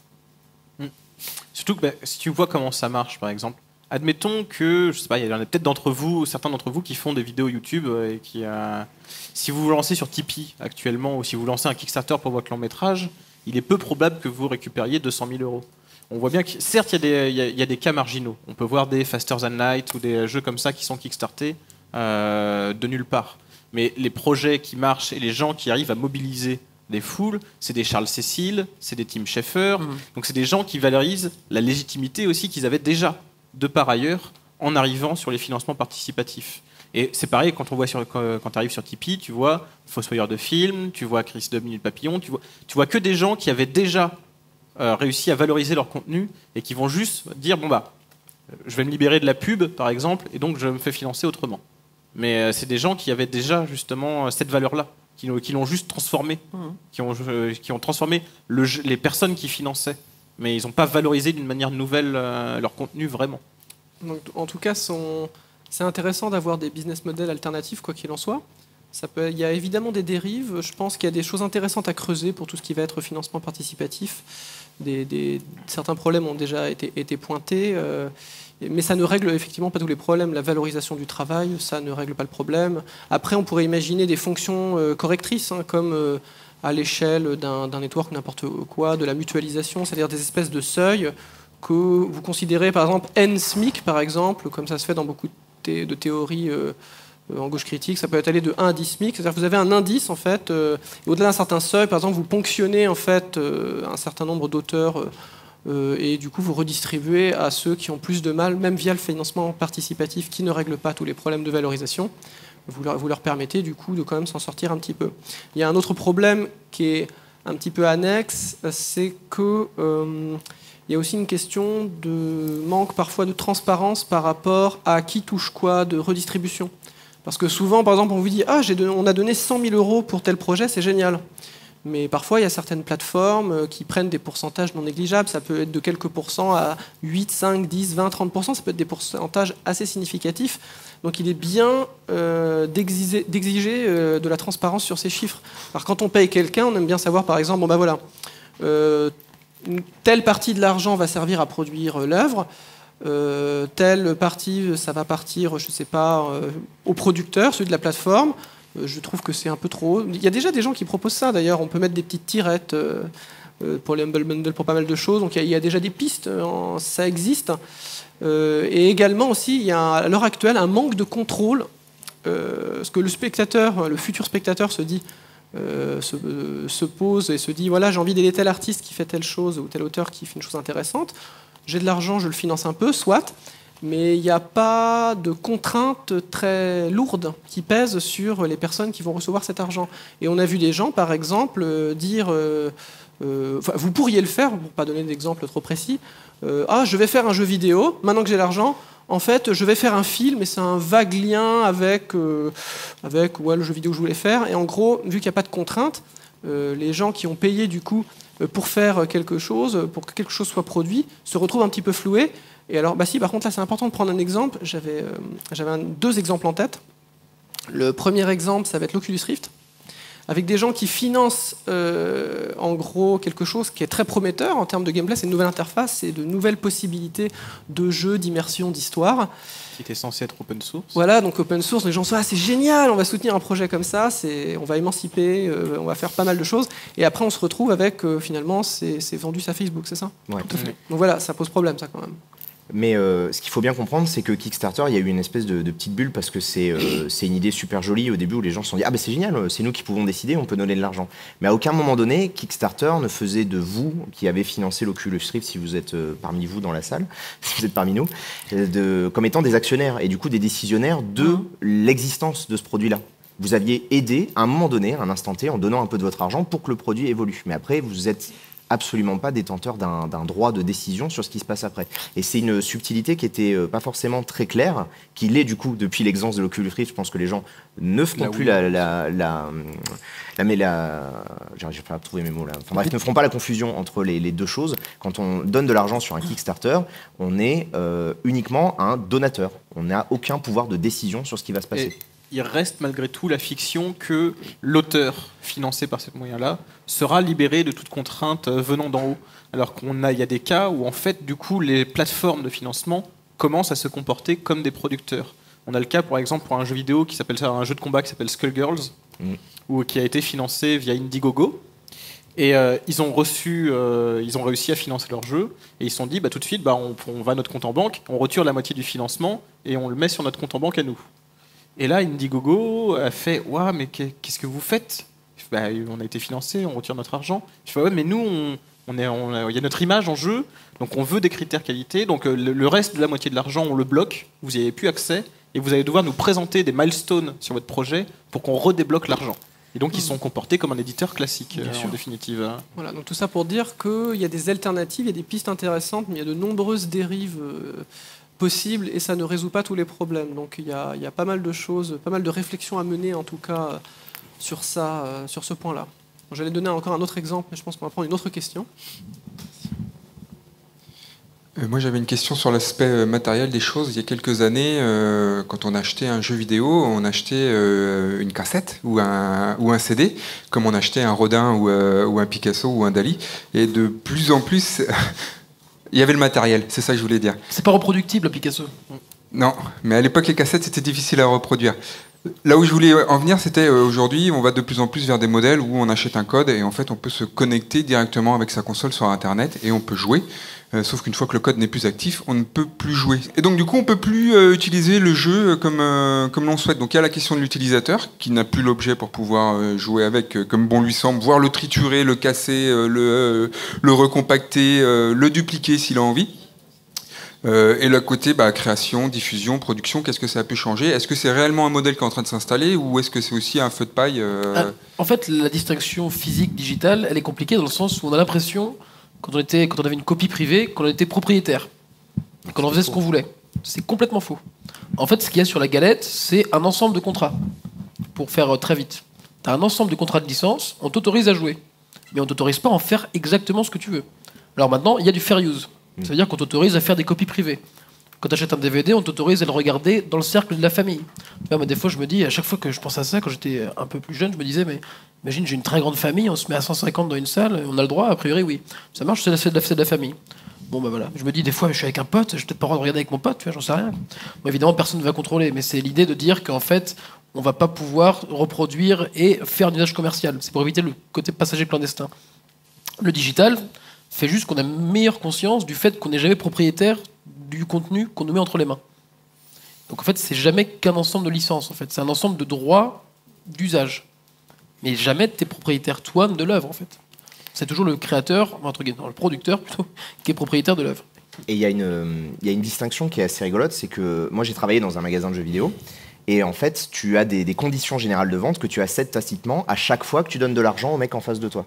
Au moment où tu me donnes de l'argent, je mets l'argent dans la caisse, tu as signé un contrat, tu ne le savais même pas, mais tu as signé 437 000 lignes de trucs que tu n'avais pas acceptés. Et du coup, ça pose un réel problème parce qu'à chaque transaction, il faudrait que tu sois mis au courant de toutes les conditions qu'il y a derrière. Mais c'est complètement impossible et irréalisable. Et c'est vrai qu'il y a eu une confusion pendant des années sur le fait que quand on achetait, tu disais la galette, la cartouche ou ce que tu voulais, on en était propriétaire. Alors c'était effectivement pas du tout le cas. Non. Et ça n'est pas. Tu es propriétaire du support physique. Tu as le droit effectivement de casser ta cartouche parce que tu es très vénère et parce que tu n'as pas réussi à finir le jeu. C'est bien. Mais la substance qu'il y avait à l'intérieur n'était jamais à toi, à aucun moment donné. Il y a eu une jurisprudence qui a été déposée il y a quelques temps sur le fait de faire du superplay ou de l'action un petit peu de performance par rapport aux jeux vidéo. Et ça, je ne sais plus dans quel pays, j'en ai parlé à un juriste, mais c'est un exemple qui me revient en tête. Quand tu es super player ou que tu as vraiment une performance en termes de jeux vidéo, tes inputs, donc c'est-à-dire l'ensemble de tes commandes, t'appartiennent. Ça, c'est officiel. Il y a une jurisprudence, je crois que c'est en France, qui font que quand tu appuies sur A au bon moment et que ça fait un truc joli à l'écran, bon, ça, c'est à toi. Ça, c'est un truc un peu particulier, et c'est la seule chose dont tu es réellement propriétaire quand tu achètes un jeu vidéo. Et c'est vrai que, je sais pas si tu te rappelles, à l'époque où il y avait des notices dans les boîtes de jeux vidéo, à la fin, tu avais tout un tas de petits textes avec les droits, les trucs, les exclusions et tout. Personne n'a lu par ailleurs. Et personne ne le lisait, mais ça reprenait en partie ce fameux contrat qui s'échangeait au moment où tu achetais quelque chose. Mais en plus, là, pour la question des DRM, on note qu'il y a eu un retour en arrière de la part des éditeurs là-dessus. Parce que ce qui s'est passé, c'est qu'avec le support physique, c'est devenu facile à copier. Graver un DVD, maintenant, ça se fait tout seul. Et ils se sont aperçus que, tiens, avec le tout en ligne, si on oblige les joueurs à être connectés, on peut vérifier depuis nos serveurs que sa copie, que c'est une copie légale et pas une copie distribuée illégalement. Mais le problème, c'est que ça crée des problèmes techniques aussi, du coup, parce que ah oui, mais à ce moment-là, quand je suis pas connecté ou quand j'ai ma connexion qui saute, ça me crée des problèmes de jeu, des problèmes à moi en tant que joueur. Nous, on a un coloc, on est 5 dans une maison, et on a un coloc qui joue à Diablo 3. Et Diablo 3, il est forcément en ligne. Et il peut pas jouer parce qu'à 5 sur une connexion, forcément, il a du lag, etc. Alors qu'il joue en solo, il joue même pas en multijoueur.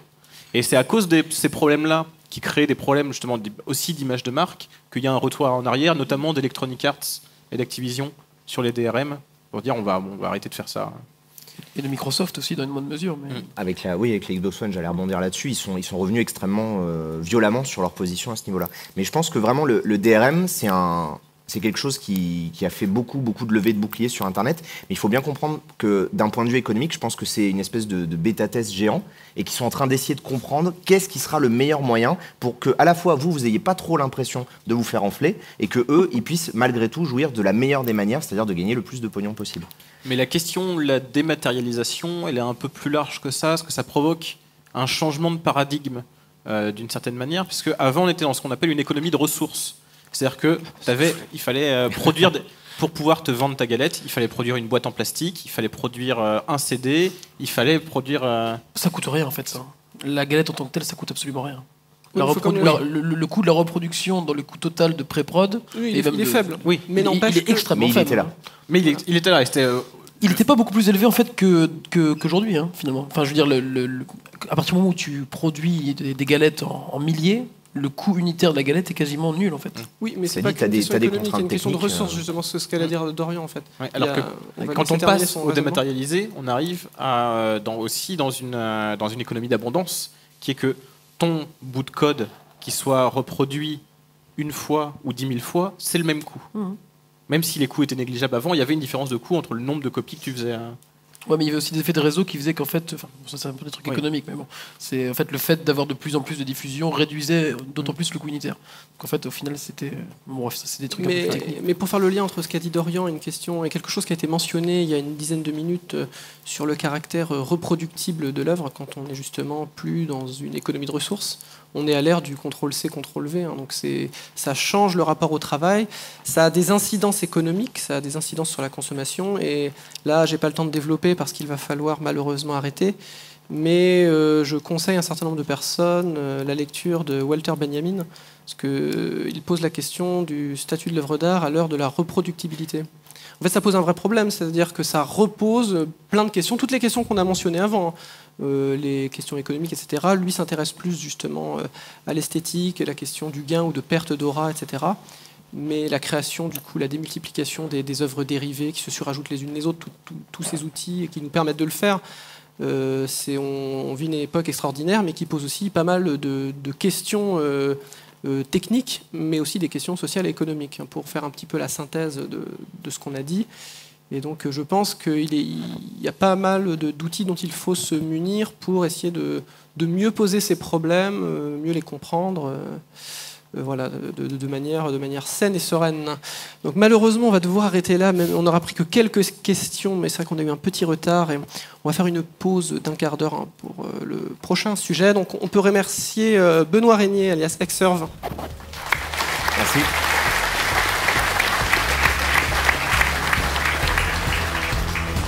Mathieu Coq.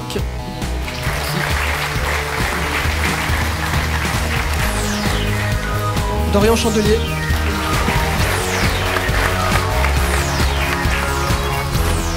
Et Yann Chauvière.